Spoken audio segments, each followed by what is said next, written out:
ஆத்ம வணக்கம். சிறகு விரித்தால் வானம் உன்வசம் ஆகும். சிறகு விரித்தால் வானம் உன்வசமாகும். செயல்படத் தொடங்கினால் வாழ்க்கை உன்வசமாகும். மகிழ்ச்சியாக வாழ்க்கையை வரவேற்கின்றேன். இன்று புதன்கிழமை 15ஆம் தேதி அக்டோபர் மாதம் 2025ஆம் ஆண்டு. தினமும் உலக சமாதானம், ஒற்றுமை, ஆரோக்கியம், மன அமைதி ஆகியவற்றை முன்னிலைப்படுத்தி ஒரு கூட்டு தியானம் செய்கின்றோம். யுகே நேரம் 9 மணிக்கும் 11 மணிக்கும் இரவு 8 மணிக்கும் தியானம் செய்கின்றோம். ஐரோப்பா நேரம் காலை 9 மணிக்கும் மதியம் 11 மணிக்கும் இரவு 8 மணிக்கும் தியானம் செய்கின்றோம். மற்ற நாடுகளிலிருந்து இணைப்பவர்கள் யுகே நேர கணிப்பின்படி இணைந்து கொள்ளுமாறு தாழ்மையாக வேண்டுகின்றோம். இன்றைய நிகழ்ச்சியாக தியானத்தை பற்றி சிறு குறிப்பு சொல்லி தியானத்தை ஜெகா மாஸ்டர் வழிநடத்துவார். சொற்பொழிவு. இன்றைய சொற்பொழிவு திருமந்திரத்தில் வாழ்வியல் நெறி. திருமந்திரத்தில் வாழ்வியல் நெறி. இதை ஆற்ற இருப்பவர் முனைவர் தீனா மகாலட்சுமி அம்மா அவர்களால் இந்த சொற்பொழிவு நடத்தப்படும். அதன் பிறகு கேள்வி பதில் கலந்துரையாடல் என 9:30 மணி அளவில் நிறைவு செய்ய காத்திருக்கின்றோம். இப்போது இத்தலத்தை நடராஜர் ஜெகநாதன் அவர்களிடம் ஒப்படைக்கின்றேன். நன்றி தமாமா. வணக்கம் அனைவருக்கும். இன்னும் சொற்ப வேளையில் தியானம் 30 நிமிடம் வரை நிகழ உள்ளது. இதில் பங்கு கொள்ள வந்தமைக்கு யாவருக்கும் நன்றி. உறக்கம் உடலுக்கு ஓய்வு தந்து புத்துணர்வு அளிப்பது போல் தியானம் மனதிற்கு ஓய்வு தந்து புத்துணர்வு அளிக்கும் என்பது நிச்சயம். தியானத்துக்கு முன் நமக்காக வேண்டிய உறுதிமொழிகளை முதலில் நினைவு கூறுவோம். நாம் எல்லா வளங்களும் பெற்று ஆரோக்கியமாகவும் ஆனந்தமாகவும் வாழ உள்ளோம். எமது வாழ்வு எல்லா விதங்களிலும் நமக்கு திருப்தியாகிவிடும். அருமையான கூட்டு தியானம் இத்தலம் மூலம் நமக்கு ஒரு வரப்பிரசாதமாக அமைகின்றது. தியானத்துக்கு முன் இளம் சூடான நீரை சிறிதளவில் அருந்தி மீதியை அருகாமையில் வைத்திருக்கவும். தியானத்தின் போது நாம் பெறக்கூடிய பிரபஞ்ச உணர்வுகளை இந்த நீரும் கிரகிப்பதானால் அதை அருந்துவதன் மூலம் நாம் மேலதிக பலன்களை பெறக்கூடியதாகும். இனி தியானம் செய்ய தயாராகவும். வசதியான ஒரு இருக்கையில் அல்லது தரையில் சப்பானியிட்டு அமர்ந்து கொள்ளுங்கள். முள்ளந்தண்டை நேராக வைத்துக் கொண்டு உடலை தளர்த்தி கொள்ளுங்கள். மூக்கு கண்ணாடி அணிந்திருப்பவர்கள் அதனை கழற்றி விடலாம். கைவிரல்களை ஒன்றாக கோர்த்து கைகளை மடி மீது வைக்கவும். கதிரையில் உட்கார்ந்திருப்பவர்கள் கால் பாதங்களை ஒன்றன் மீது ஒன்றாக பதிக்கலாம். கண்களை லேசாக மூடியவாறு மூச்சின் மீது கவனம் செலுத்துவோம். முதலில் உள்மூச்சு, பின்னர் வெளிமூச்சு என வழமையான முறையில் சுவாசித்தால் போதுமானது. வழங்கப்படும் இசையிலும் கவனம் செலுத்தலாம். வேறு எண்ணங்கள் மனதில் எழுந்தால் அவற்றை விடுத்து மீண்டும் சுவாசத்தின் மீது கவனத்தை திருப்புவோம். நன்றி.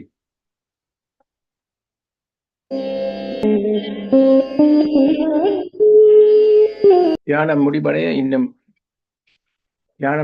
இன்னும் 5 வினாடிகள் இருக்கின்றன. 5, 4, 3, 2, 1. இப்போது கைவிரல்களை பிரித்து கண்கள் மீது வைத்து மெதுவாக விலத்தவும். இனி கண்களை திறந்து மீண்டும் இயல்பான நிலைக்கு திரும்பலாம். அனைவரும் இணைந்து இக்கூட்டு தியானத்தை மேற்கொண்டதற்காக கைகளை தட்டி கரகோஷம் எழுப்புவோம். நன்றி. மேற்கொண்டு இத்தலத்தை கமா தாரா அவர்களிடம் கையளிக்கின்றேன். Thank you, Jagan Master. We are all united with the goodwill of the universe. We have done a powerful collective meditation highlighting peace of mind and health. When the meditation we do for ourselves is done collectively, it becomes a social force and has the power to expand at the level of home, street, city, country, and the world, encouraging everyone to engage in such meditation. We also express our heartfelt gratitude to PSSM Tamil Europe, PMC Tamil TV for providing the facilities. Let us sincerely wish you, Walha Valamudan, Walha Valamudan, live prosperously and make peace, good kindness, health, and harmony in the world. Thanks goes to Arundhati Master and Srikandaraja Master for this platform. Thanks goes to Srikandaraja Master for the beautiful music. Thanks goes to Jagat Master for guiding the meditation. Thanks goes to Bhavani Master for the recording. Thanks goes to myself for displaying the flyers. Thank you all. நன்றி தாரா master. Mahalakshmi அம்மா வந்துட்டீங்களா? வாங்கோ. Madam Mahalakshmi வந்துட்டீங்களா? Okay okay. இன்றைய சொற்பொழிவு திருமந்திரத்தில் வாழ்வியல் நெறி. திருமந்திரத்தில் வாழ்வியல் நெறி. இதை நடாத்த இருப்பவர் முனைவர் தீனா மகாலட்சுமி அம்மா. இவர் பேராசிரியர், முனைவர், PhD முடித்தவர், சுவடியல் மொழிபெயர்ப்பியல் இதழியல் என்ற பட்டம் பெற்றவர். உலகத் தமிழாராய்ச்சி நிறுவனத்தில் 35 ஆண்டுகளுக்கு மேலாக பணியாற்றியவர். இவர் இணைப்பேராசிரியராக ஓய்வு பெற்ற பின் தொடர்ந்து திருமூலர் ஆய்வு இருக்கையில் நிறுவனராக பணியாற்றி வருகின்றார். என்ன கொஞ்சம் தான் சொன்னவ, எனக்கு இது சொல்லணும் மாதிரி இருக்குது. 55 சோடியல், சோதிடவியல், சித்த மருத்துவம், ஆன்மீகம், இலக்கியம், அகராதியில் என பல துறை புலமை மிக்கவர். அவரை காண்பதே எங்களுக்கு பெரிய ஒரு கொடுப்பனவு ஆகும். அடுத்த முறை எங்களுக்கு கன சொல்லித்தர போறார் என்றபடியா மிச்சத்தை நான் அடுத்த முறைக்கு வச்சிருக்கிறேன். இப்போதம்மா உங்கள் உரையை நாங்கள் கேட்க ஆவலாக உள்ளோம். எவ்வளவோ சிரமத்தின் மத்தியிலும் நீங்கள் வந்ததுக்கு நாங்கள் நன்றிகளை தெரிவித்துக் கொள்கின்றோம். மேல இருக்கிறீங்களா? தலை கொஞ்சம் மேல போனா நல்லா இருக்கும். அந்த ஜூம் அட்ஜஸ்ட் பண்ணுங்க. அந்த லேப்டாப் பாருங்க, வேலை இருக்கு. என்ன மாதிரி இருக்கிறோம்னு பாக்குறீங்களா? உங்களோட பக்கத்துல பாருங்க என்ன மாதிரி அவையில் இருக்கிறோம். எனக்கு சொல்றீங்களா சார்? என்ன செய்யணும் சார்? இந்த அட்ஜஸ்ட் பண்ணுங்க உங்களோட லேப்டாப்போ. இது வரைக்கும் எனக்கு மத்தவங்க ஹெல்ப் பண்ணுவாங்க சார். இப்ப நானே மட்டும் பாக்குறதுனால விடுங்க சொல்றேன். பரவாயில்ல, தலைய கொஞ்சம் மேல கொண்டு போனீங்கன்னா நல்லா இருக்கும். ஓகே, நன்றி. என்ன பிளச்சு தாண்டா ஒன்றும் செய்யல. இது சரியா இருக்கு, பரவாயில்ல, விடுங்க.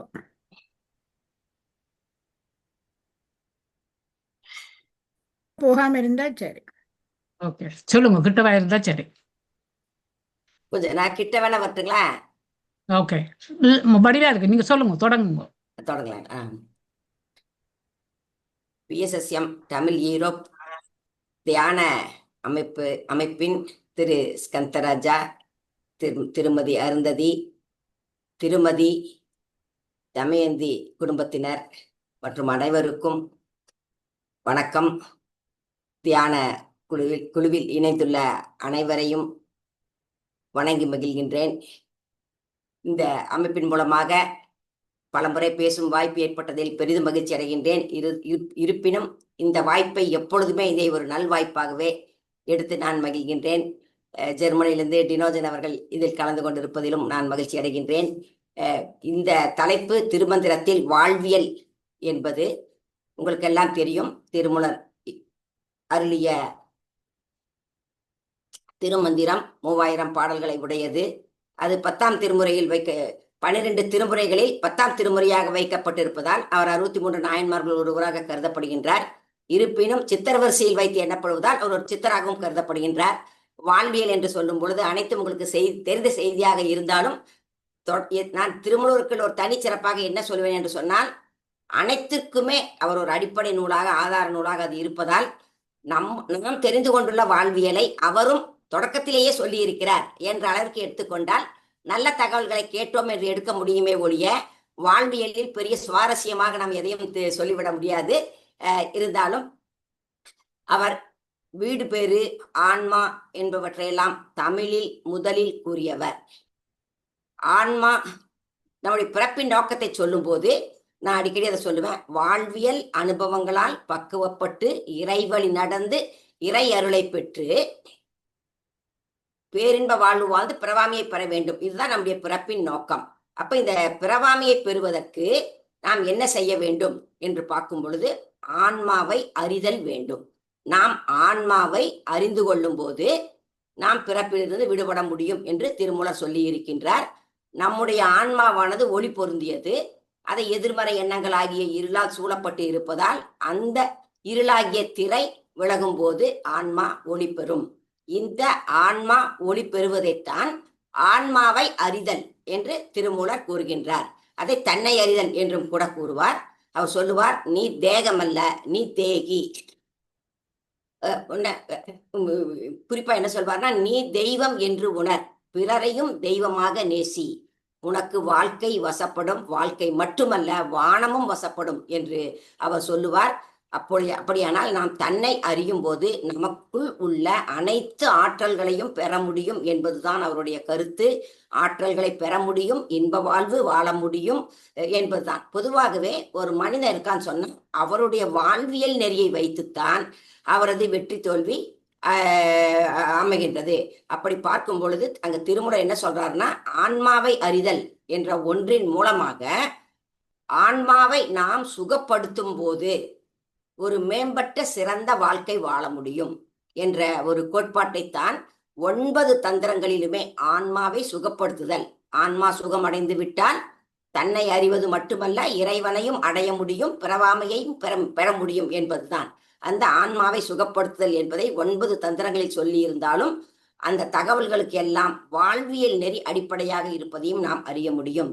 9 தந்திரங்களிலும் யோக நெறி, மந்திரம், பக்தி என்று எதை பற்றி பேசினாலுமே அனைத்திற்குமே வாழ்வியல் அடிப்படையாக இருந்திருக்கின்றது. அவருடைய வாழ்வியல் நெறி அடிப்படையாக இருப்பதை நாம் பார்க்க முடிகின்றது. அப்ப இந்த வாழ்வியல் என்பதை திருமூலர் எப்படி சொல்கிறார் என்று சொல்லும். வாழ்வியல் அடிப்படை எல்லாத்துலையும் 9 தந்திரத்திலுமே வாழ்வியல் அடிப்படையாக இருக்குன்னா எப்படி 9லையுமே அடிப்படையாக இருக்கிறது. இப்ப யோகத்தை எடுத்துக்கொண்டா இயமம் நியமம் அப்படின்னு சொல்லுவார். இயம்னா என்ன? தீயவற்றை செய்யாது இருத்தல்.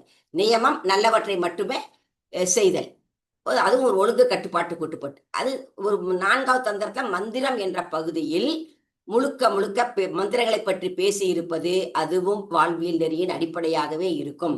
ஓங்கார தியானம் செய்தால் பகை நீங்கும், நன்மை பெருகும் என்று சொல்லி இருப்பார். அதே மாதிரி நம்ம நமச்சிவாயத்தை சொல்லும் பொழுது வினைக்கழியும், நன்மை பெருகும் என்றெல்லாம் பல மாதிரியாக சொல்லி இருப்பார். அப்ப நன்மை பெற, பகை விலக ஓங்கார தியானம் செய்ய சொல்றாரு. அதே நன்மை பெருகுவதற்கும் வினை கழிவதற்கும் நமச்சிவாய தியானம் செய்ய சொல்றாரு. அரகரை என்று சொன்னால் பிறப்பே அரும் என்று சொல்லுவார்.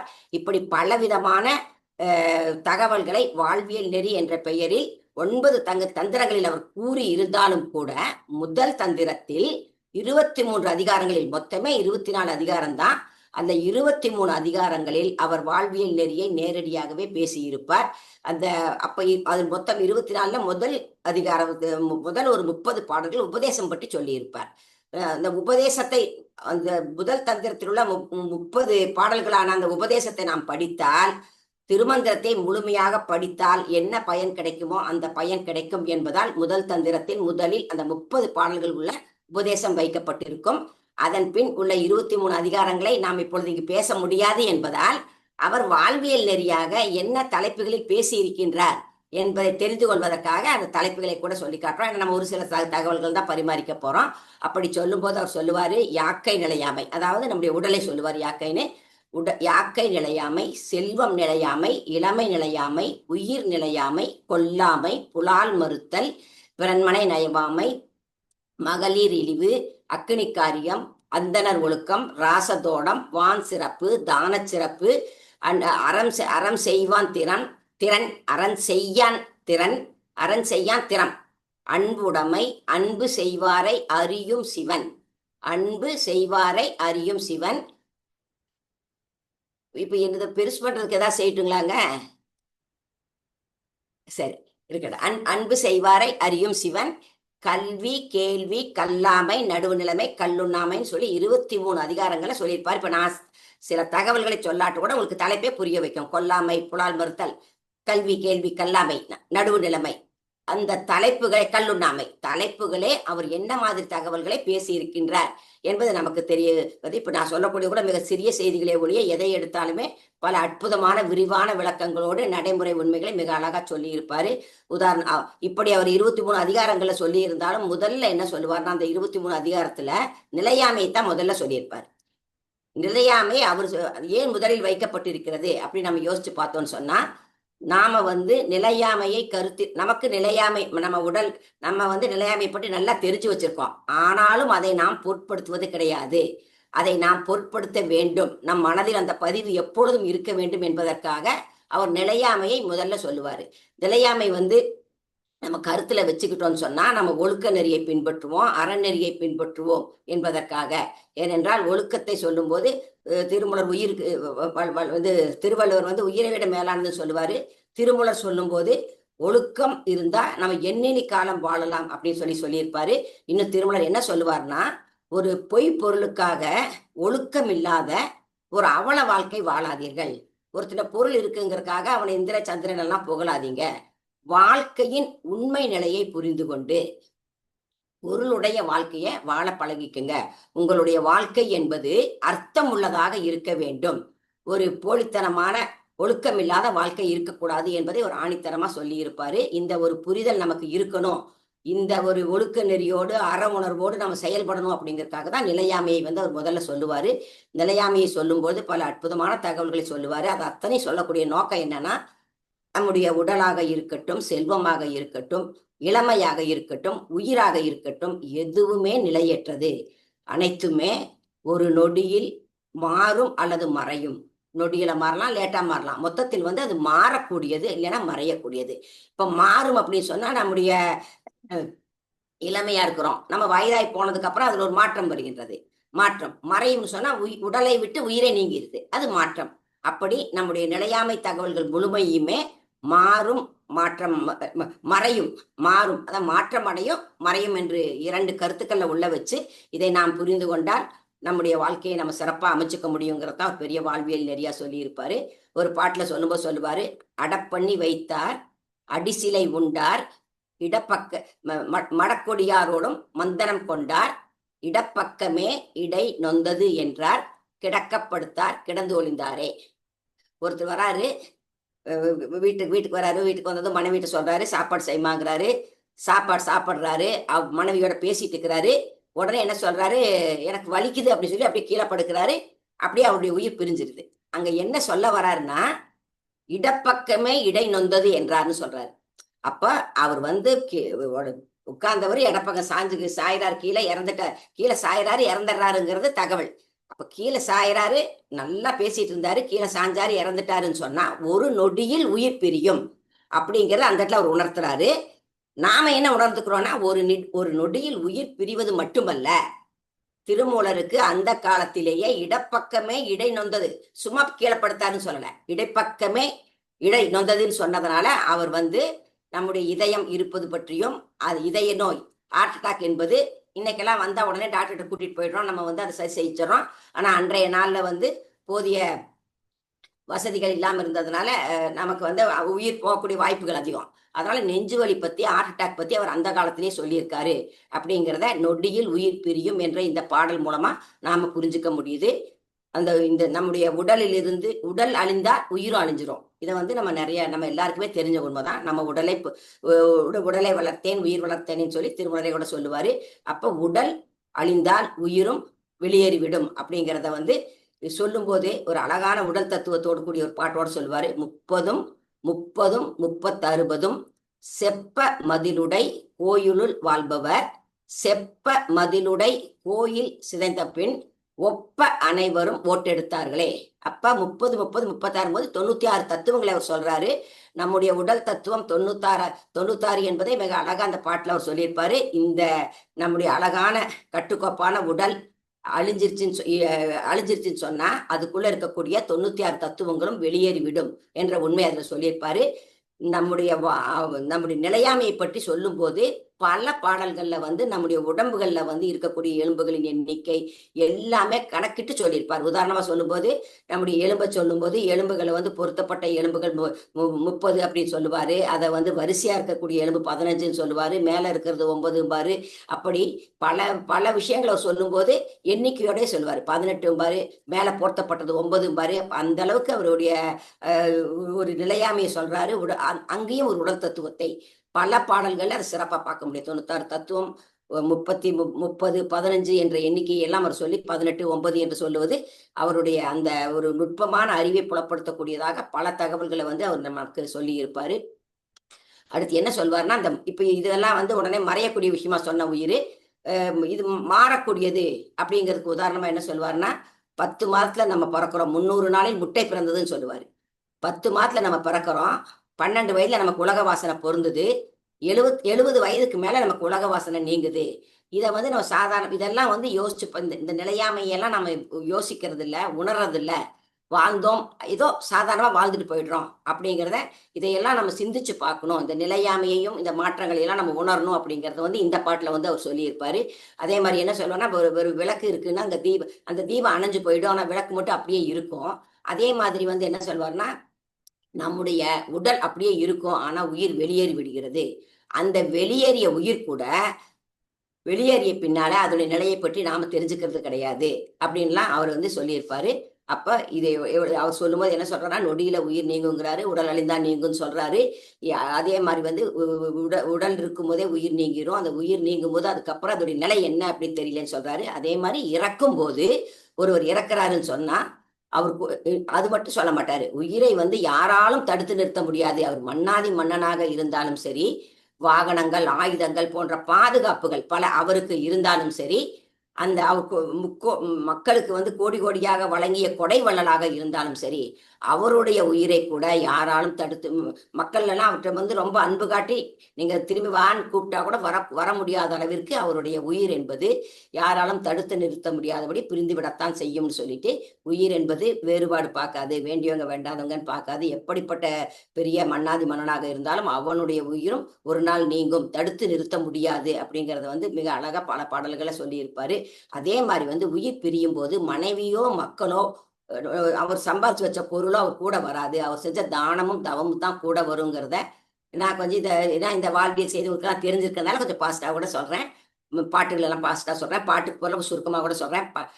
ஏன்னா இப்ப எல்லாத்துக்குமே பாட்டு அழகா நல்லா சொல்லியிருப்பாரு. பண்டம் பெய்கூரை பழகி விழுந்தக்கால் உண்ட மக்களும் பெண்டிரும் பின் செல்லார், கொண்ட விரதமும் நாணமும் அல்லாது மண்டி அவருடன் வழி நடவாதே.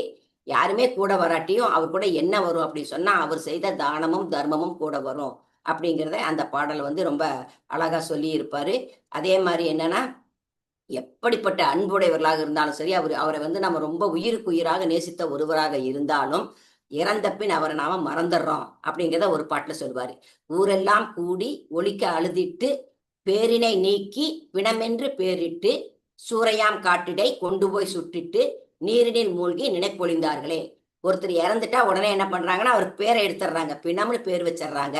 இப்போ ஒருத்தர் வந்து அந்த பிணம் எடுத்துட்டாங்களான்னு கேட்பாங்களே, பேர் சொல்லி கேட்க மாட்டாங்க அப்படிங்கிறத.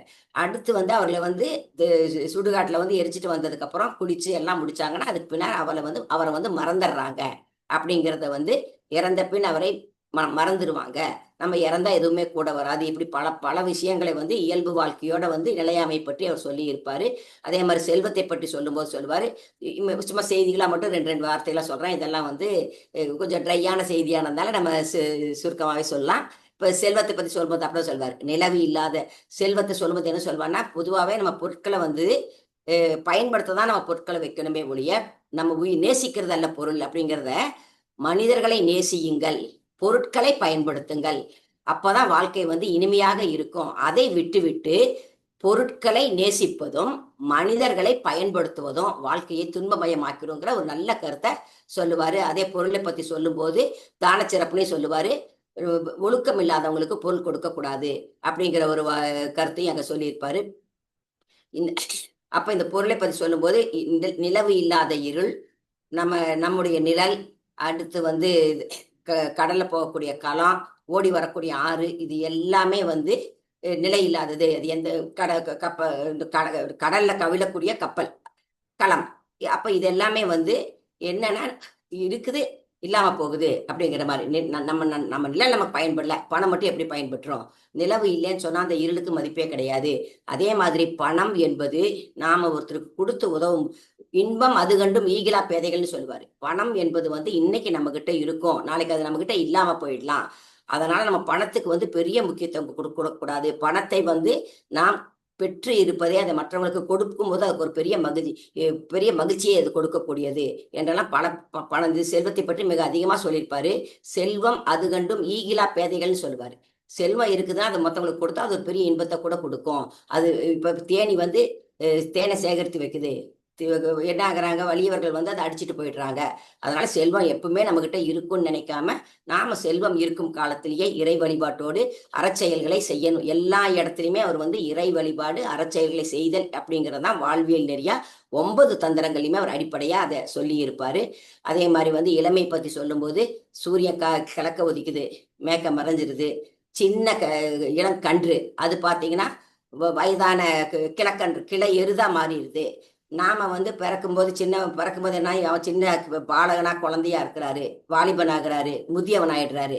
இன்னும் என்ன சொல்லுவாருன்னா இளமை பருவத்தையும் முதுமை பருவத்தையும் சொல்லும் போது இளமை பருவம் வந்து ஒரு கரும்பு சாறு மாதிரி இனிமையா பெண்கள் இளமையா இருக்கும்போது அந்த ஆணை வந்து ஒரு பெண் வந்து கரும்பு சாருக்கு ஒத்த இனிமையான ஒரு பொருளாக எடுத்துக்கொள்வார்கள். ஆனா அவருக்கு வந்து வயது ஆகும்போது காஞ்சிராங்காய் போல அவர் வந்து கசப்பானதாயிடுவாரு அப்படின்னு சொல்லுவாங்க. அப்ப என்னன்னா இளமை பருவம் தான் நமக்கு ஏற்றுக்கிறாங்க எல்லாருமே ஒழிய, முதுமை பருவம் வந்து ஒரு ஒரு ஏற்றுக்கொள்ளத்தக்கதாக இல்லை, ஒரு கசப்பானதாக இருக்கிறது என்று இப்ப நான் இதை அடிக்கடி நினைப்பேன். ஓய்வு பெற்றவங்களாம் பலர் வந்து வெளியே நல்லா காட்டினாலும் அவங்க மனதளவுல வந்து ஒரு ஒரு அந்த அந்த முதுமை பருவத்தை வெறுக்கக்கூடியவர்களாக தான் இருக்கிறாங்க அப்படிங்கிறது. அதனாலதான் நான் அடிக்கடி இந்த தியான அமைப்பை உங்களுடைய அமைப்பையெல்லாம் பார்க்கும்போது கூட முதுமை பருவம் வரும்பொழுது நம்ம இப்படியெல்லாம் வந்து ஒரு சரியான புரிதலோடு நம்முடைய நாட்களை கழிப்பதற்கு இந்த தியானம் போன்ற சிறந்தவற்றை நாம் தேர்ந்து கொள்ளும் போது இந்த முதுமை பருவமும் நமக்கு மிகவும் இனிமையாகத்தான்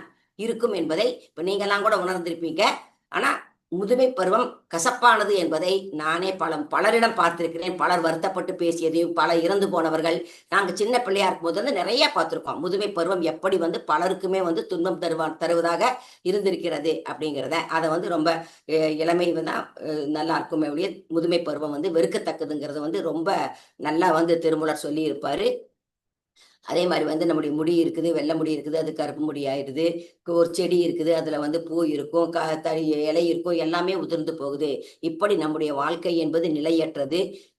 எல்லாத்தையும் திரும்ப திரும்ப நான் சொல்றதுக்கு காரணம் எல்லா பாடல்களையுமே அவர் மீண்டும் மீண்டும் வலியுறுத்தி சொல்வது என்னன்னா எதுவுமே நிலையற்றது என்பதால நாம வந்து நம்முடைய தானம் தர்மம் செய்தல், அறச்செயல்களை செய்தல், இறைவனை நினைத்தல் போன்றவற்றை செய்யும் போது நம்முடைய ஆன்மாவை நாம் சுகப்படுத்தி நாம் மீண்டும் பிறவாமையை பெற முடியுங்கிற ஒரு மூலப்பொருளை வச்சுக்கிட்டு தான் மூலக்கருத்தை வைத்து கொண்டுதான் அவருடைய நூல் முழுமையிலுமே பேசியிருப்பாரு. அதனாலதான் அந்த ஆன்ம மெய்யியல் கோட்பாடுன்னு கூட இதை ஒரு தத்துவ நூலாக எடுத்துக்கொண்டு நாம் பார்க்க முடியும். முழுக்க நம்மை பற்றியதாக நாம் பிறவாமையை பெறுவதற்கும் பேரின்ப வாழ்வு பெறுவதற்கும் வழிகாட்டக்கூடிய ஒரு நூலாக இருக்கிறது திருமந்திரம் என்கிறதுக்காக தான் நம்ம எல்லாத்துக்குமே என்ன சொல்றோம்னா வாழ்வியல் செய்தி எல்லா 9 தந்திரத்திலும் எப்படி அடிப்படையாக இருக்கிறதோ அது போலவே ஆன்மாவை பற்றிய செய்தியும் 9 தந்திரங்களையுமே அடிப்படையாக இருக்கிறது. உடல் தத்துவத்தை பற்றியும் இவர் தான் முதல்ல பேசினவர் அப்படிங்கக்கூடிய பல தகவல்களை திருமந்திரத்தை படிக்கும்போது நாம் தெரிந்து கொள்ள முடியும். நிலையாமை பற்றி இப்படி சொல்லுவாரு. அடுத்து நிலையாமைக்கு அப்புறம் கொல்லாமை வரும்போது அதான் சொல்லுவார், அழகா சொல்வார். கொல்லாமைன்னா சொல்லவே தேவையில்லை, உங்களுக்கு என்ன சொல்ல வருவார்னு. கொல்லாமையே பூசைக்கு ஏற்ற பூன்னு சொல்லுவார். ஒரு உயிர்களை கொல்லாமல் இருக்குதான் பூசைக்கு ஏற்ற பூன்னு. அப்ப கொல்லாமைன்னு சொல்லும்போது என்ன சொல்லுவார்னா, அந்த பாடல் என்ன சொல்வார்னா, மலர்கள்ல இருந்து செடியிலிருந்து மலரை எடுத்து நீங்க இறைவனுக்கு வழிபாட்டுக்கு கொடுத்தா கூட அந்த இடத்துல வந்து அந்த அணுக்களுக்கு சேதம் உண்டாகின்றது. அதை காட்டிலும் மலர்களை வந்து பூஜைக்கு வைக்காதீங்க. அவர் எதையுமே நெகட்டிவா சொல்ல மாட்டார். எல்லாரையுமே அதாவது உதாரணமா சொன்னோம்னா யார் யார் எங்கிருந்து எப்படி வழிபடுகின்றார்களோ அந்தந்த இடத்துல இருந்து அவர் எல்லாருக்குமே அருள் புரிவாரு இறைவன் அப்படின்னு திருமூலர் சொல்றது. எப்படின்னா அவரும் அப்படிதான் எல்லோருக்குமே பயன்படக்கூடிய பொதுவான கருத்துக்களை சொல்லணும். எல்லோருக்குமே ஒருத்தரால் நம்ம சொல்லக்கூடிய கருத்து ஒருத்தரால் ஏத்துக்க முடியும், ஒருத்தரால் ஏத்துக்க முடியாதுங்கிற நிலை இருக்கக்கூடாது அப்படிங்கிற ஒரு கான்செப்டை வந்து அவர்கிட்ட வந்து பார்க்க முடியும். இறைவன் எப்படி ஏகன், இறைவன் வந்து ஒருவன் தான். அநேக வடிவில் அவர் காட்சி அளித்தாலும், இயேசுவாக அல்லவாக எப்படி காட்சி அளித்தாலும், யார் எங்கெங்கு இருந்து எப்படி எப்படி உயர்ந்தவர் தாழ்ந்தவர் கிடையாது, பெரித தவந்தான் செய்யணுங்கிறது கிடையாது. எங்கெங்க இருந்து எப்படி வணங்கினாலும் அங்கங்கு இருந்து அவர்களுக்கு அங்கங்கு இருந்து, ஏன்னா எல்லா இடத்துலையும் கலந்து இருப்பவன் தான் இறைவன். அங்கங்கு இருந்து அவர்களுக்கு அருள் புரிவான்ங்கிற மாதிரி திருமந்திரத்துல நீங்க முழுக்க பாத்தீங்கன்னா பக்தியில் உள்ளவர்களையும் உள்ள கொண்டு வரணும் அப்படிங்கிற மாதிரி எல்லா தலைப்புலையுமே ஆடுகின்ற மாட்டை ஆடி கறக்கணும், பாடுற மாட்டை பாடி கறக்கணுங்கக்கூடிய ஒரு ஒரு போக்கை வந்து திருமூலர் நம்ம காண முடியும். அன்னைக்கு ஒருத்தர் கூட என்கிட்ட கேள்வியா கேட்கும்போது, இதை வந்து ஒரு பொதுமறைன்னு சொல்றீங்களே, இதுல வந்து ஏதோ கேள்வியை கேட்டாரு, கடவுளை பத்தி சொல்லியிருக்கல அப்படின்லாம் கேட்டு வந்தார். அவர் சொல்லக்கூடிய கடவுளுங்கிறதுக்கு பெரிய விளக்கமே கொடுக்கலாம்.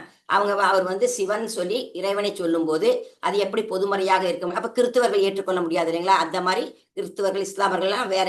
அப்ப அதுக்கு வந்து சரியான விளக்கத்தை நம்ம கொடுக்க முடியும். இறைவன் என்று அவர் சொல்லக்கூடியது அவர் ஒரு பொதுவானவர் தான். எப்படி திருமந்திரத்தில் உள்ள கருத்துக்கள் உலக சமுதாயம் அனைத்திற்கும் பயன்படக்கூடிய பொதுவான செய்திகளாக இருக்கின்றதோ அப்படிதான் இறைவனும் என்பதற்கு உதாரணம் அசையாத அனைத்து படைப்புகளையும் இயக்கிக் கொண்டிருக்கக்கூடிய மூலசக்தி தான் இறைவன். அந்த மூலசக்தி என்பது அசையாதது.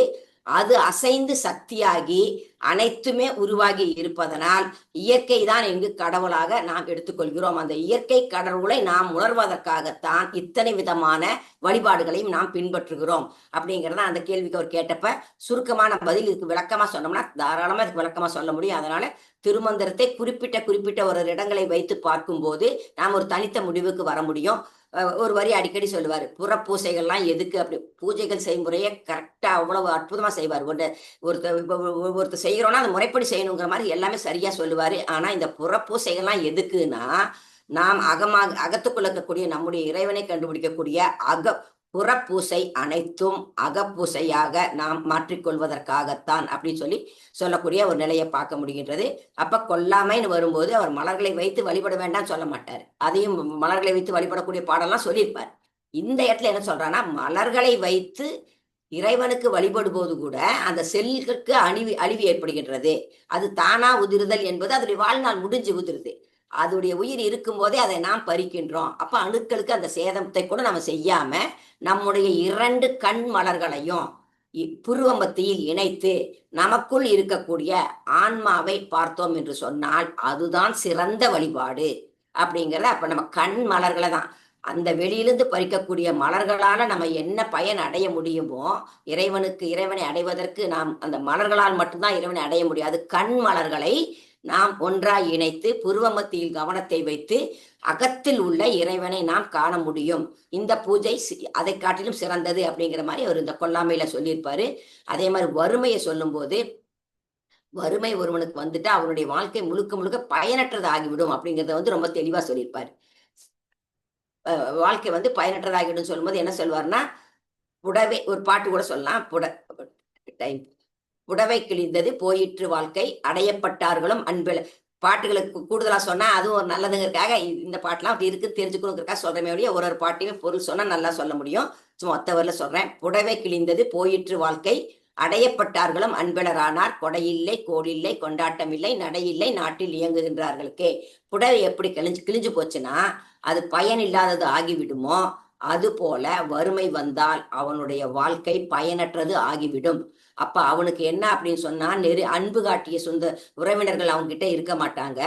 அவனுக்கு வந்து கொடுக்கல் வாங்கல் இருக்காது. நாட்டுக்குள்ள வந்து கம்பீரமா ரோட்ல போகும்போது நம்ம கம்பீரமா தலை நிமிர்ந்து நடக்க முடியாது அப்படின்னு அவர் சொல்லும் போது என்ன சொல்லுவார்னா, இந்த வறுமை வந்துருச்சுன்னு சொன்னா என்ன பண்றாங்கன்னா, அந்த வறுமையை தீர்ப்பதற்காக போராடி சம்பாதிக்க முயற்சி பண்ணக்கூடிய அறியாமையில் உள்ள மக்களே நீங்க தெரிஞ்சுக்கங்க, உங்களுடைய முன்வினை தான் இந்த வறுமைக்கு காரணம்.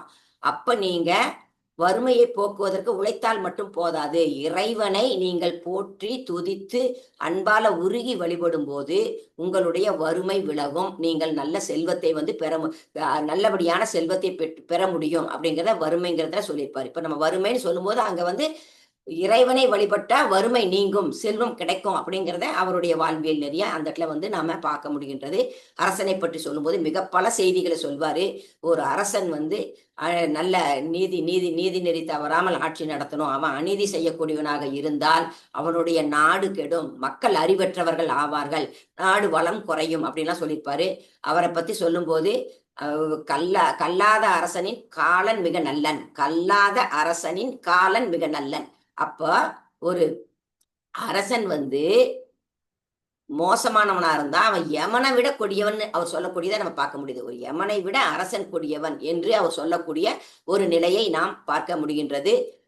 இதை வந்து இதற்கப்புறம் வந்து தான சிறப்பு அப்படிங்கிற பகுதியில வந்து என்ன சொல்லுவார் அப்படின்னா, அது ரொம்ப மிக விரிவா சொல்லுவார். அறத்தை பற்றி அவ்வளவு செய்திகளை சொல்லக்கூடிய அவர் என்ன சொல்லுவார்னா, நாம வந்து எப்பவுமே யாருக்கு எந்த உதவி முடிந்த அளவுக்கு அன்பான உள்ளத்தோடு, சுயநலமில்லாத உள்ளத்தோடு உதவும் மனப்பான்மையை வளர்த்து கொள்ள வேண்டும். அப்பதான் உதவும் மனப்பான்மை நமக்கு இருக்கும் போதுதான் அறச்செயல்களை செய்ய முடியும். இதைத்தான் வந்து அவர் தான சிறப்புல சொல்லியிருப்பாரு. யாருக்கும் இடுமின் அவரிவர் என்னன்மின், பார்த்திருந்து உண்மின் பழம்பொருள் போற்றன்மின், வேட்கை உடையீர் விரைந்து ஒல்லல்மின், காக்கை கரைந்துனும் காலம் அறிமினே. அப்போ உணவு வந்து கொடுக்கும்போது வேண்டியவங்க வேண்டாதீங்க, பார்க்காதீங்க. விருந்தினர்கள் வரணும்னு சொல்லி அவங்களுக்கு எதிர்பார்த்திருந்து சாப்பிடுங்க. அடுத்து என்ன பழைய இதெல்லாம் சாப்பிடணும்னு நினைக்காதீங்க. உணவு கிடைச்சிருச்சு நாம மட்டும் சாப்பிடலாம்னு நினைக்காதீங்க. எப்படி காகம் வந்து எல்லாரையும் கூவி வச்சுட்டு சேர்ந்திருந்து சாப்பிட விரும்புகின்றதோ அது போல நீங்களும் வந்து சேர்ந்து மற்றவங்களுக்கு கொடுத்து சாப்பிடணும்னு நினைங்க அப்படிங்கிறத வந்து இந்த தான சிறப்புங்கிற பாட்டுல சொல்லியிருப்பாரு. அதே மாதிரி அறம் செய்யும் தலைப்புகள் சொல்லாம கூட சுருக்கமா சொல்லிட்டு வரலாம். அப்ப இன்னொரு பாட்டுல என்ன சொல்லுவார் அப்படின்னு சொன்னா, யாவர்க்குமாம் இறைவர்க்கு ஒரு பச்சிலை, யாவர்க்குமாம் பசுவுக்கு ஒரு வாயுரை, யாவர்க்குமாம் உண்ணும் போது ஒரு கைப்பிடி, யாவர்க்குமாம் பிறருக்கு இன்னுரை தானே. வேலை வந்து நம்ம உதவும் போது வேண்டியவங்க வேண்டாதவங்க பார்க்க கூடாதுன்னு சொன்னோம். இந்த இடத்துலயும் அதே தான் சொல்வார். உதவும் மனப்பான்மையை நாம் வளர்த்து கொள்ள வேண்டும். எந்த வகையிலாவது நாம் உதவ வேண்டும் என்று நினைத்தால் நம்மிடம் பெரிய அளவுல பொருள் தான் இருக்கணுங்கிறது கிடையாது, நம்ம பணக்காரரா இருக்கணுங்கிற அவசியம் கிடையாது. உதவ வேண்டும் என்ற மனப்பான்மை நமக்கு இருந்தா போதுங்கிறது இந்த பாட்டுல சொல்லியிருப்பாரு. இறைவனுக்கு வந்து நீங்க ஒரு பச்சிலையை போட்டு கூட வணங்க முடியும், பசுவுக்கு ஒரு பிடி புல் கொடுக்க முடியும், சாப்பிடும்போது ஒரு பிடி கைப்பிடி எடுத்து மற்றவங்களுக்கு கொடுக்க முடியும். இதெல்லாம் கூட உங்களால செய்ய முடியலையா? இலைய பறிக்க வேண்டி இருக்குது, பசுவை பார்த்து கொடுக்க வேண்டி இருக்குது, சாப்பிடும்போது வந்தாதான் உணவை கொடுக்க முடியும். இதெல்லாம் கூட உங்களுக்கு பிரச்சனையா இருக்கா? நீங்க வந்து பேசும்போது இனிய சொற்களை பேசுங்கள் அப்படின்னு சொல்லுவார். அப்ப அவர் என்ன சொல்றாருன்னா, நாம வந்து பிறருக்கு உதவும் போது அதை நாம் உள்ளன்போடு செய்யும் போது, தன்னலம் இல்லாமல் செய்யும் போது, தவம் செய்வதற்கு ஒப்பான ஆற்றலை நீங்கள் பெறுகின்றீர்கள் என்பதை வந்து அந்த பாடல்ல வந்து அவர் உள்ளுறுத்தி அது ஒரு சிறந்த பொருளா வந்து சொல்லியிருப்பார். அப்ப நாம வந்து இனிய சொற்கள் பேசுதல் என்பதே வந்து எப்பவுமே அவருடைய பாடல்ல வந்து 4வது வரிதான் வந்து ரொம்ப முக்கியமானதை சொல்ல வரும். இப்ப மேல இருக்கிற எல்லாத்த விட நீங்க வந்து பசுவுக்கு கொடுக்கறது, இறைவனுக்கு கொடுக்கறது, மக்களுக்கு உணவு கொடுக்கறது, இது எல்லாவற்றையும் விட நீங்க வந்து இனிய சொற்கள் பேசினால் இவை எல்லாவற்றையும் விட அது வந்து ஒரு சிறந்த பலனை வந்து ஒரு பயனை வந்து உங்களுக்கு கொடுக்கும் அப்படின்னு சொல்லியிருப்பாரு. அதே மாதிரிதான் வந்து இறைவனுக்கு வந்து உணவு கொடுத்தா அது இறைவனை மட்டும்தான் சேரும், அடியவர்களுக்கும் மக்களுக்கும் கொடுத்தா அது இவர்கள் அடியவர்களுக்கும் மக்களுக்கும் சேருவது மட்டுமல்லாமல் இறைவனையும் போய் சேரும் அப்படிங்கிற அளவுக்கெல்லாம் இதெல்லாம் வந்து பல அதிகாரங்களை பிரிச்சு சொல்லியிருப்பாரு. அடுத்து வந்து இந்த அன்பை பத்தி சொல்லும்போது உங்களுக்கு நல்லா தெரியும். அன்பும் சிவமும் இரண்டென்பார் அறிவிலார், அன்பே சிவமாவது யாரும் அறிகளார், அன்பே சிவமாவதை யாரும் அறிந்த பின் அன்பே சிவமாய் அமர்ந்து இருந்தாரே அப்படிங்கிற பாட்டெல்லாம் சொல்லுவாரு. அந்த அன்பு சிவம்ங்கிறது வேறு கிடையாது. அன்பு சிவங்கிறத வந்து யார் அறிவானா, தனக்குள் இறைவன் இருக்கிறத அறிஞ்சவங்க அணிஞ்சுக்குவாங்க. யார் அறிவா? அன்பு உள்ளத்தால உருகி இறைவனை வழிபாடு செய்பவர்கள் அன்புதான் கடவுளுங்கிறத உணர முடியும். அப்ப அன்பாகி அன்போடு நம்ம அன்போடு வந்து மனதை வந்து அன்பு மனதால் உருகி வழிபாடு செய்தல். அன்பு மனத்தோடு நாம உருகி வழிபாடு செய்யும் போது இந்த அன்பின் முதிர்ச்சி வந்து நாமே இறைவன் ஆக முடியும், இறைவனை நாம் உணர முடியும் அப்படிங்கறதான் இங்க சொல்லியிருப்பார். அப்ப வந்து அவர் அங்க என்ன சொல்ல வர்றாருன்னு சொன்னா, அன்பு கடவுளுங்கிறத நம்ம எப்ப புரிஞ்சுக்கிறோம்? அன்பின் முதிர்ச்சியில புரிஞ்சுக்கிறோம். அன்பின் முதிர்ச்சியை நாம் எப்படி அடைய முடியும்? அன்பு நம்ம மனதை வந்து அன்பு மனதால வந்து உள்ளத்தை உருக்கணும். மனதை வந்து உருக்கக்கூடிய வழிபாடு தான் வேண்டும். நம்ம வந்து உடலையோ வருத்தி செய்யக்கூடிய வழிபாடுகளாலேயோ தியானத்தாலேயோ தவத்தாலேயோ பயனே கிடையாது. உடம்பை வருத்தி செய்ய வேண்டிய அவசியம் கிடையாது. அன்பாலதான் மனம் உருகணும். தன்னலமில்லாத சுயநலமில்லாத ஒரு அன்பு மனதால உள்ளம் உருகி வழிபாடு செஞ்சா போதும் அப்படிங்கிறத சொல்லியிருப்பாரு. அதை அந்த பாட்டா சொல்லும்போது அழகா சொல்லுவாரு. நீங்க உங்களுடைய எலும்பையே விறகா வச்சு எரிச்சு உங்க சதையவே அறுத்து அதை பொன் போல வறுத்து இறைவனுக்கு படைச்சால் கூட அதை இறைவன் ஏத்துக்க மாட்டாரு. நீங்க அன்பால உள்ளம் குளிர்ந்து உள்ளம் உருகி இறைவனை பார்த்து அன்பு உள்ளத்தால உருகி வழிபடும் போதுதான் இந்த அன்பின் முதிர்ச்சியில தான் நீங்க இறைவனை பார்க்க முடியும். அப்படிப்பட்ட அன்பு உள்ளத்திற்கு தான் இறைவன் வந்து சிவமாக காட்சி அளிப்பாரே ஒழிய கடுமையான உடம்பை வருத்தி செய்யும் தவத்தால பயனில்லை என்பதை அன்புடைமையில வந்து மிக சிறப்பா சொல்லி இருப்பாரு. அடுத்து கல்வியை பத்தி சொல்லும் போது அவர் பொதுவாகவே பாத்தீங்கன்னா திருமந்திரம் முழுமையிலே பாத்தீங்களா கற்றல் கற்பித்தல்ங்கிற கோட்பாடாகவே இருக்கும். ஒண்ணு வந்து நாம அதுல இருந்து கத்துக்கலாம், நாம எடுத்து அடுத்தவங்களுக்கு கத்துக் கொடுக்குற மாதிரி பல செய்திகளை சொல்லிப்பாரு. அதுலயே கற்றல் கற்பித்தல்கிற கோட்பாடு உள்ள இருக்கிறத பார்க்க முடியும். இப்ப அரசனை சொல்லும் போது கூட ஒரு அறநெறி தவறையவன அறநெறி தவறன்னு சொல்லாம கல்லாத அரசன் தான் சொல்றாரு. இங்க படிக்காதவர் வந்து கல்லாத மூடன் தான் சொல்லுவாரு. அதே மாதிரி படிச்சவங்களை சொல்லும்போது என்ன சொல்வாருன்னா அந்த படிப்புங்கிறது வந்து உங்களுக்கு எப்படி படிப்பா இருக்குன்னு சொன்னா நீங்க இறை பற்றிய படிப்பாக தான் படிக்கக்கூடிய படிப்பு என்பது இறையை பற்றிய படிப்பாக இருக்க வேண்டும், இறை அனுபவத்தை பற்றிய படிப்பாக இருக்க வேண்டும். இந்த கல்விதான் வந்து உங்களுடைய பாவத்தை போக்கும். நீங்க இந்த கல்வியை படிச்சவங்க இறை அனுபவ கல்வியை படிச்சவங்க கண்டிப்பா அதை மற்றவங்களுக்கும் கொடுப்பாங்க அதை என்று சொல்லிட்டு அதுக்கு ஒரு அழகா ஒரு வரி, நல்ல சிறப்பான ஒரு பாட்டு, துணையதுவாய் வரும் தூயநல் கல்விங்கிறது அதனுடைய 4வது வரி. அப்ப நமக்கு வந்து இறை பற்றிய கல்விதான் நமக்கு துணையாக வரும் அப்படிங்கிறத வந்து கல்விங்கிற தலைப்புல சொல்லியிருப்பாரு. அடுத்து கேள்விங்கிற தலைப்புல என்ன சொல்லுவாருன்னா நம்ம வந்து நம்ம படிக்கிறத விட கற்றலின் கேட்டல் நன்றுங்கிறத கேள்விப்பட்டிருக்கோம். அப்போ கேள்வி ஞானம் வந்து ரொம்ப ரொம்ப சிறந்தது. அப்படியும் கேள்வி கேட்டு தெரிஞ்சுக்கிறது எதுவா இருக்கணும்னா இறைவனை பற்றி கேட்டு தெரிந்து கொள்வது மிக மிக சிறந்தது. இப்ப நம்ம அனுபவத்தாலேயே அறிவை வந்து பெற முடியும்னு சொன்னால் கூட கேட்டு பெறக்கூடிய அறிவு என்பது அதை விட மேலானது என்று சொல்லுவாங்க. இப்ப எல்லாம் பாத்தீங்கன்னா சுட்டி காட்டாத வித்தை சுட்டு போட்டாலும் போறாதுன்னு சித்தர்கள்லாம் மறைபொருள்களை இப்ப வருமானம் இருக்குன்னா அந்த வர்மம் முடிச்சுக்கலாம் எங்க இருக்குங்க போது ஒரு குரு சொல்லி தரும் பொழுது மூச்சு பயிற்சினா அதனுடைய நுட்பத்தை குரு சொல்லி தரும் பொழுது புரிந்து கொள்ள முடியுங்கிறத நம்ம தொட்டு காட்டாத வித்தை சுட்டு போட்டாலும் வராது அப்படிங்கிறாங்க. அப்ப வந்து கேள்வி ஞானம் என்பது எவ்வளவு சிறந்தது அப்படிங்கிறத மிக சிறப்பா சொல்லியிருப்பாரு. இறைவனை பற்றிய கேள்வி ஞானம் மிக மிக சிறந்ததுன்னு சொல்லியிருப்பாரு. இந்த கேள்வி ஞானத்தை பெறுவதற்கு நாம சான்றோர் கூட்டத்துல இருக்கணும், அவர்களுடைய கருத்துக்களை எல்லாம் கேட்கணும் அப்படிங்கிற ஒரு கருத்துக்களையும் முன் வச்சிருப்பாரு. அடுத்து வந்து கல்லாமையை சொல்லும் போது மேல சொன்ன அதேதான் கல்விக்கு என்ன சொல்றாருன்னா இறை அனுபவம் இருக்கணுங்கிறாரு. கல்லாதவன் வந்து எவ்வளவு பெரிய கல்லாதவன் அவர் யாரை என்ன சொல்லுவார்னா நீ எவ்வளவு பெரிய படிப்பு படித்திருந்தாலும் அந்த இறை பற்றிய அனுபவமோ இறை பற்றிய படிப்போ இறைவன் உன்னுள் கலந்துள்ள கலப்பை அறிந்து கொள்ள முடியாத தன்மையோ உனக்கு இருந்துச்சுன்னு சொன்னா நீ ஒரு மூடனுக்கு சமமானவன். நீ படித்த படிப்பால் எந்த ஒரு பயனும் இல்லை. நீ சொல்லித்தரக்கூடிய அறிவை கேட்டா மற்றவங்க கேட்கக்கூடாது, அந்த அளவுக்கு நீ ஒரு மூடன் தான் அப்படிங்கிறத வந்து வலியுறுத்தி சொல்லியிருப்பாரு. உங்களுக்கு அவங்க வந்து இன்பத்துக்கு தான் அவங்க உழைக்கிறவங்களா இருப்பாங்க, அவங்களோட வந்து உண்மையான அந்த அருள் இருக்காது, இறை பற்றிய சிந்தனை இருக்காது, இவர்கள் இன்பத்திற்கு உழைப்பவர்கள் அப்படின்னு சொல்லிட்டு அவங்கள வந்து எவ்வளவு பெரிய படிப்பு படித்தவர்களாக இருந்தாலும் அவர்களை ரொம்ப இறை பற்றிய சிந்தனை இறை பற்றிய ஒரு எண்ணம் இல்லாதவங்க வந்து எப்படிப்பட்டவங்கிறத இந்த கல்லாமையில் வந்து மிக மிக சிறப்பா சொல்லியிருப்பாரு. அதே மாதிரி கல்லுண்ணாமையை சொல்லும் போது ஆமா நேரம் இப்ப முடியுது, என்ன 3 நிமிஷம் தரலாம். நீங்க இந்த திருவண்ணாமலைக்கு பக்கத்துல இருக்கிற திருமூலர் ஆராய்ச்சி நிலையத்தை பற்றி சொல்லி அதுக்குள்ள 3-5 நிமிஷத்துல முடிக்கிறீங்களா ப்ளீஸ்? ஓகே ஓகே மேடம், 5 நிமிஷம் எடுத்துக்கலாம். ஓகே. இப்ப இதோட இது என்ன சொல்ல வரோம் அப்படின்னு சொன்னா கல்லாமை மட்டும் இல்லாம இறைவனை நினைச்சோன்னு சொன்னா கோபத்தை விட்டுறலாம் அப்படிங்கறத சொல்லுவாரு. ஆசை விட விட ஆனந்தம் அமைப்பாரு. ஆசையை நம்ம எந்த அளவுக்கு குறைச்சுக்கிறோமோ அந்த அளவுக்கு நம்முடைய அதுல இருந்து நமக்கு ஒரு ஆனந்தம் கிடைக்கும் அப்படிங்கிறத சொல்லியிருப்பாரு. அப்புறம் இறைவன் இல்லைங்கிற இறைவன் நம்ம யாருமே நம்மளை பார்க்கலங்கிறக்காக நம்ம நிறைய தப்பு செய்யறோங்கிறத கல்காணி இல்லைன்று கள்ளம்போல செய்வார்னு சொல்லி இறைவன் எல்லா இடத்துலயுமே இருக்கிறான் அப்படிங்கிற ஒரு உண்மையை சொல்லியிருப்பாரு. நம்ம யாரும் பார்க்கலன்னு சொல்லி கூட தவறுகள்லாம் செய்யற மனப்பான்மை நமக்கு இருக்கக்கூடாது அப்படிங்கிறதெல்லாம் சொல்லியிருப்பாரு. இப்படி பல விஷயங்களை வாழ்வியல் நெறியாக சொல்லும் போது அவர் என்ன சொல்லுவார் அப்படின்னு சொன்னா எப்படிப்பட்ட துன்பத்திலுமே இறை பற்றிய சிந்தனை நமக்கு இருக்கணும். இறக்கும் போது எவன் ஒருவன் இறையை பற்றி நினைக்கின்றானோ அவனுக்கு வந்து பிறப்பு இல்லை.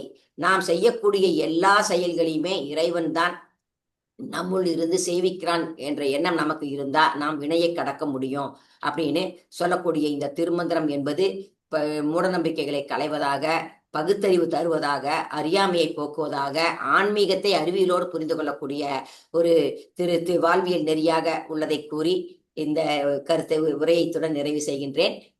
தமயந்தி அம்மா கேட்ட கேள்விக்கு கேட்ட என்னதுன்னா ஒரு நல்ல வினாக எழுப்புனாங்க. திருவண்ணாமலையிலிருந்து ஒரு 6 கிலோமீட்டர் தூரத்துல வந்து நல்லவன் பாளையம்னு ஒரு இடம் இருக்கு. அங்க வந்து விஜயானந்த சரஸ்வதி அப்படிங்கிறவர் வந்து அவர் அமெரிக்காவில் வந்து கேன்சர், இந்த தகவல் கூட நீங்க தெரிஞ்சுக்கலாம். அவர் வந்து கேன்சர் ட்ரீட்மெண்ட்ல வந்து அந்த மருத்துவமனையில வந்து ட்ரீட்மெண்ட் கொடுக்குறாரு. இப்ப வந்து கேன்சருக்கு நல்ல முறையில் மருந்தே கண்டுபிடிச்சிட்டோம்னு சொல்றாரு. என்கிட்ட எல்லாம் அடிக்கடி சொல்லுவார், கேன்சர் எல்லாம் உள்ளவங்களை வந்து சொல்லுங்க, சிறப்பான முறையில் நாங்கள் ட்ரீட்மெண்ட் கொடுக்குறோம் சொல்லுவாரு.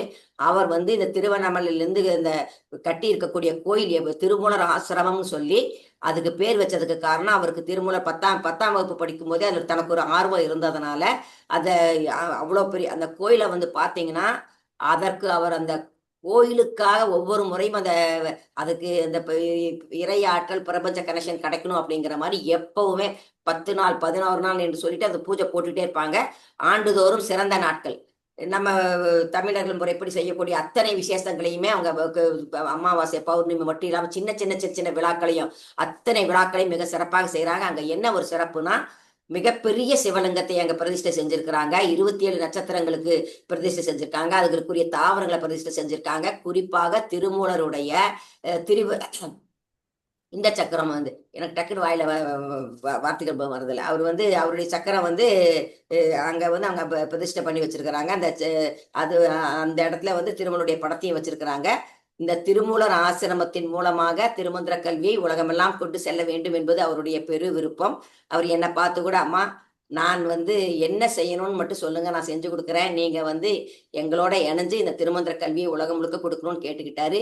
நான் உங்ககிட்ட எல்லாம் சொல்ற அன்பு வேண்டுகோள் என்ன, நீங்க எல்லாம் வந்து திருவண்ணாமலைக்கு வந்தா கண்டிப்பாக தன்னை அதிகமாக வெளிக்காட்டி கொள்ளாமல் ஒரு மிகுந்த ஆற்றல் வாய்ந்த ஒரு பெரிய சிவலிங்கத்தை நெருங்கி ஒரு பெரிய கோயிலை வைத்திருப்பதோடு மட்டுமல்லாமல் அங்க வெளியிலிருந்தெல்லாம் வந்தீங்கன்னா தங்கறக்கான வசதிகளும் செஞ்சு வச்சிருக்கிறாங்க. அங்க திருமூலர் ஆசிரம் என்ற பெயர் மட்டுமல்லாமல் திருமூலருடைய எந்திரங்கள் எல்லாம் பதிக்கப்பட்ட ஒரு இடமாகவும் மிகுந்த ஆற்றலுடைய இடமாகவும் இருப்பதால் அவரும் அந்த திருமந்திர கல்வியை கொண்டு செல்ல வேண்டும் என்ற நல்ல நோக்கத்தில் செயல்பட்டு கொண்டிருப்பதால் லண்டனில் இருந்தும் சரி உலக நாடுகளிலிருந்தும் சரி வரக்கூடியவர்கள் அனைவரும் பார்க்க வேண்டிய இடம் திருமூலர் ஆசிரமம் என்று சொல்லி விஜயானந்த சரஸ்வதி மட்டுமல்லாமல் அவர்களுடைய துணைவியார் சுவாமிஜி மட்டுமில்லாமல் அம்மையார் அவர்களும் அதில் ஈடுபாடாக இருந்து கொண்டு பல்வேறு பணிகளை செய்து கொண்டு வருகிறார்கள் என்று சொல்லி என் உரையை நிறைவு செய்கிறேன். நன்றி.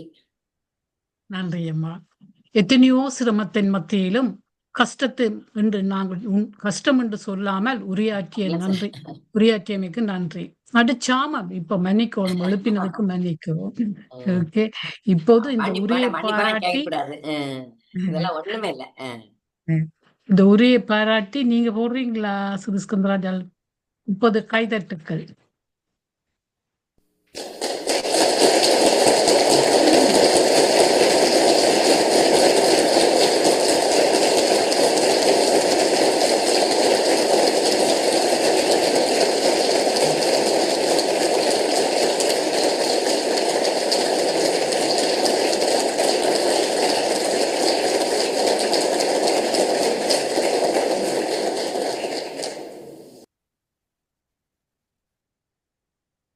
கணேசன் மாஸ்டர் நீங்க சொல்லுங்க ப்ளீஸ்.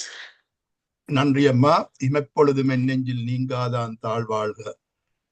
மூலன் உரை செய்த 3000 தமிழை 40 நிமிடத்தில் கூறுவதென்றால் முடியாத காரியம் அம்மா.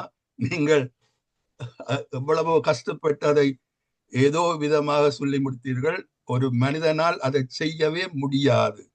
3000 பாடல்களையும் தொகுத்து வழங்குவதென்றால் இயலாத காரியம். அது பக்கம் இருக்க, இந்த தமிழை தூக்கி பிடித்தவன் முதலாக மூலன்தான்.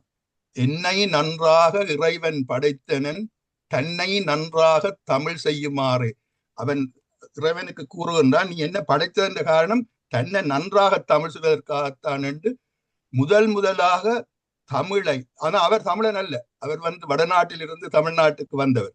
அப்படி தமிழன் இல்லாத ஒரு தமிழன் 3000 ஆண்டுகளுக்கு முதலே தமிழை தூக்கி பிடித்தவன் மூலன். அடுத்ததாக எங்கள் இலங்கையை பற்றி அவன் எங்கள் இலங்கைக்கு ஒரு அடைமொழி கொடுத்தான், சிவபூமி.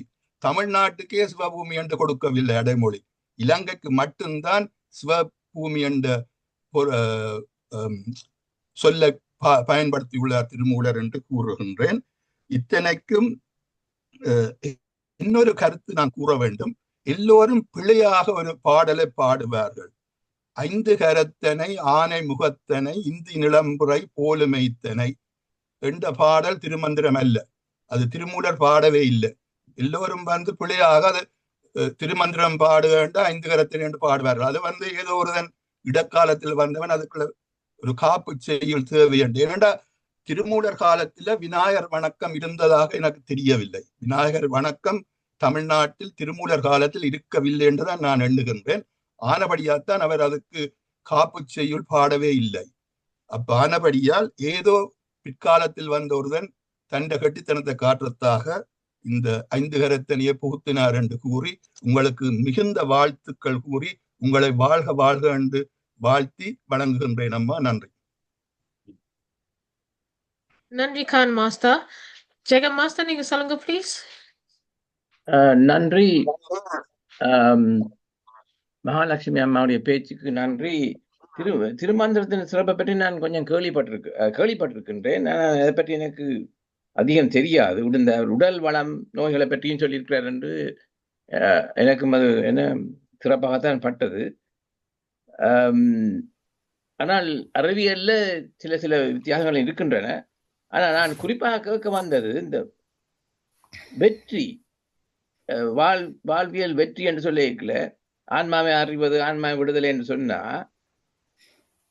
இறப்பிலே நடக்குது, பிணைப்பு அருகின்றது. ஆனால் எல்லாரும் யோசிக்கிறார்கள் சொர்க்கத்துல போய் எங்களோட இறந்தோரை சந்திக்கணும் என்று. இப்ப மீண்டும் பிணைப்பை எதிர்பார்க்கின்றார்கள். வெற்றி என்பதை நிர்ணயிப்பது ஒரு விளைவுல தான் தாங்கி இருக்கின்றது. சீரும் சிறப்பும் என்று கேள்விப்பட்டீங்க. சீரண்டா ஆடலி, சிறப்பு சீர்குலைகிறது. அப்ப சீரும் சிறப்புமா என்று சொல்லியிருக்கல தர்ம வழியை பின்பற்றுறது என்ற முறையில தான் நான் வாழ்க்கையிலே என்னுடைய குறிக்கோள். அப்ப இந்த ஆன்மா அறிகிற என்று சொன்னா நீங்க இறந்த பிறகு என்னத்தை அறிய முடியும்? அதோட நீங்கள் இறந்த பிறகு செத்து மீன் காண்றேன் என்று சொன்னால் அது பிணைப்பை அமௌண்ட் ஏற்படுத்துகிறீர்கள். I don't want to repeat it. நான் இது குறைக்காக சொல்லவில்லை. இரண்டாவது வாழ்வியல் அறியன்றீங்களா இதெல்லாம் எனக்கு கூட என்ன சொல்றது எம்பசைஸ் பண்ண வேண்டும். மற்றது இந்த இன்னொன்று முதுமையின் சிறப்புன்னு சொன்னீர்கள். முதுமையில எங்களுக்கு நினைவு இருந்தால் சிறப்பு. அப்ப நினைவு இருந்தால் நாங்க தர்ம வழியில இருந்தா அதை பற்றி பெருமைப்படலாம். அதுதான் அருள் ஒழிய பொருள் ஈட்டுவதில் பெருமைப்பட்ட என்ன பிரயோசனம்? எல்லாம் கைவிட்டு போக வேண்டியது. நினைவு அற்றுவிட்டால் அப்ப திருமந்திரத்தில் நினைவு அற்ற நிலையை பற்றி ஏதாவது கூறியிருக்கிறோம் எனக்கு தெரியாது. ஏன்னா தட் இஸ் வெரி வைட்டல். இந்த கேள்வி ஞானம் என்பது என்னென்னு எனக்கு வடிவா தெரியவில்லை. ஏதோ அப்ப இறை அனுபவம் என்று சொன்னீர்கள். அனுபவம் என்றதை பற்றி ஒரு சமீபத்தில் பேச்சு இல்லை. அனுபவம் இறைவனை நாங்கள் கண்டா அது அதிசயம் என்று எடுத்துக்கொள்ளலாம். அதிசயம் என்று சொன்ன we can't explain it. அப்ப இறைவனை காணல நானும் இந்து, அப்ப சிவனை காண்பது தான் அதா அல்லது இயேசுவை காண்பது என்று இன்னொரு சொல்லுவாரு, அல்லாஹை காண்பது சொல்லுவாரு. இதுல அப்ப ஒளி வடிவமா பார்த்து என்று சொன்னால் ஓகே என்று எடுக்கலாம். நான் அதோட நிறுத்துகிறேன். இதெல்லாம் கேள்வி இல்லை. இந்த கேள்வி ஞானம் என்று என்னை பொறுத்தவரை துருவி ஆராய்வதுதான் ஆன்மீகம். அதுல எனக்கு எத்தனையோ குழப்பம் என்று பல பேர் சொல்லுகிறாரு. எனக்கு குழப்பமே இல்லை. ஏன்னா நான் எளிமையான முறையில தான் கையாளுகின்றேன். அதோட நிறுத்துகிறேன். நன்றி அம்மா. நன்றி ஜெகன் மாஸ்டர். பஞ்சச்சரமாயா நீங்க சொல்லுங்க ப்ளீஸ். எல்லோருக்கும் வணக்கம். இன்று மகாலட்சுமி சந்திரசேகர் அம்மா அவர்கள் அருமையாக திருமந்திரத்தில் வாழ்வியல் நெறி பற்றி கூறியிருந்தார். 3 விடயங்கள், அதாவது நிலையாமை, அதாவது நிலை இல்லாதவைகள், நிரந்தரம் இல்லாதவைகளோட நாங்கள் கூட நேரம் செலவழிக்கிறோம், கூட இன்வால்வ் ஆகிறோம் என்றதை கூறியிருந்தார். அதை கூறாமல் அதை பின்பற்றாமல் நிரந்தரமான காரியங்களில் நாங்கள் ஈடுபட வேணும் என்றதை ஆணித்தரமாக கூறியிருந்தார். மற்றது இந்த 9 தந்திரங்களிலும் இந்த ஆன்மாவை பற்றி கூறுற விடயங்களை எங்களுக்கு ஒவ்வொன்றாக எடுத்துரைத்தார். நன்றாக இருந்தது. அது மட்டும் இல்லாம சிலர் வறுமையண்டா தனியா காசை மட்டும் உழைத்து வறுமையை போக்குறதை மட்டும் நினைக்கிறார்கள். அது இல்லை, ஆன்மீகம், அதாவது இறைவனையும் வழிபட வேணும், அப்பதான் இந்த வறுமை போகும் என்பதை கூறியிருந்தார். அருமையாக இருந்தது. நன்றி அம்மா. நீங்கள் வந்து மீண்டும் நீங்கள் கொஞ்சம் கிடுகிடு அலுவல்களை கூட சொல்லி கொண்டிருந்தீர்கள். அது சில வேளை விளங்காமலும் இருக்கலாம். அதனுடைய கொஞ்சம் ஆறுதலாக ஒவ்வொன்றாக சொல்லி முடித்தால் நல்லதென்று நினைக்கின்றேன். மீண்டும் வந்து எங்களுக்கு பேசும்படி வேண்டுகிறேன். நன்றி, வணக்கம். நன்றி பஞ்சராமையா. டாக்டர் சிவச்சந்திரன் மாஸ்டர், நீங்க சொல்லுங்க ப்ளீஸ். Unmute, please.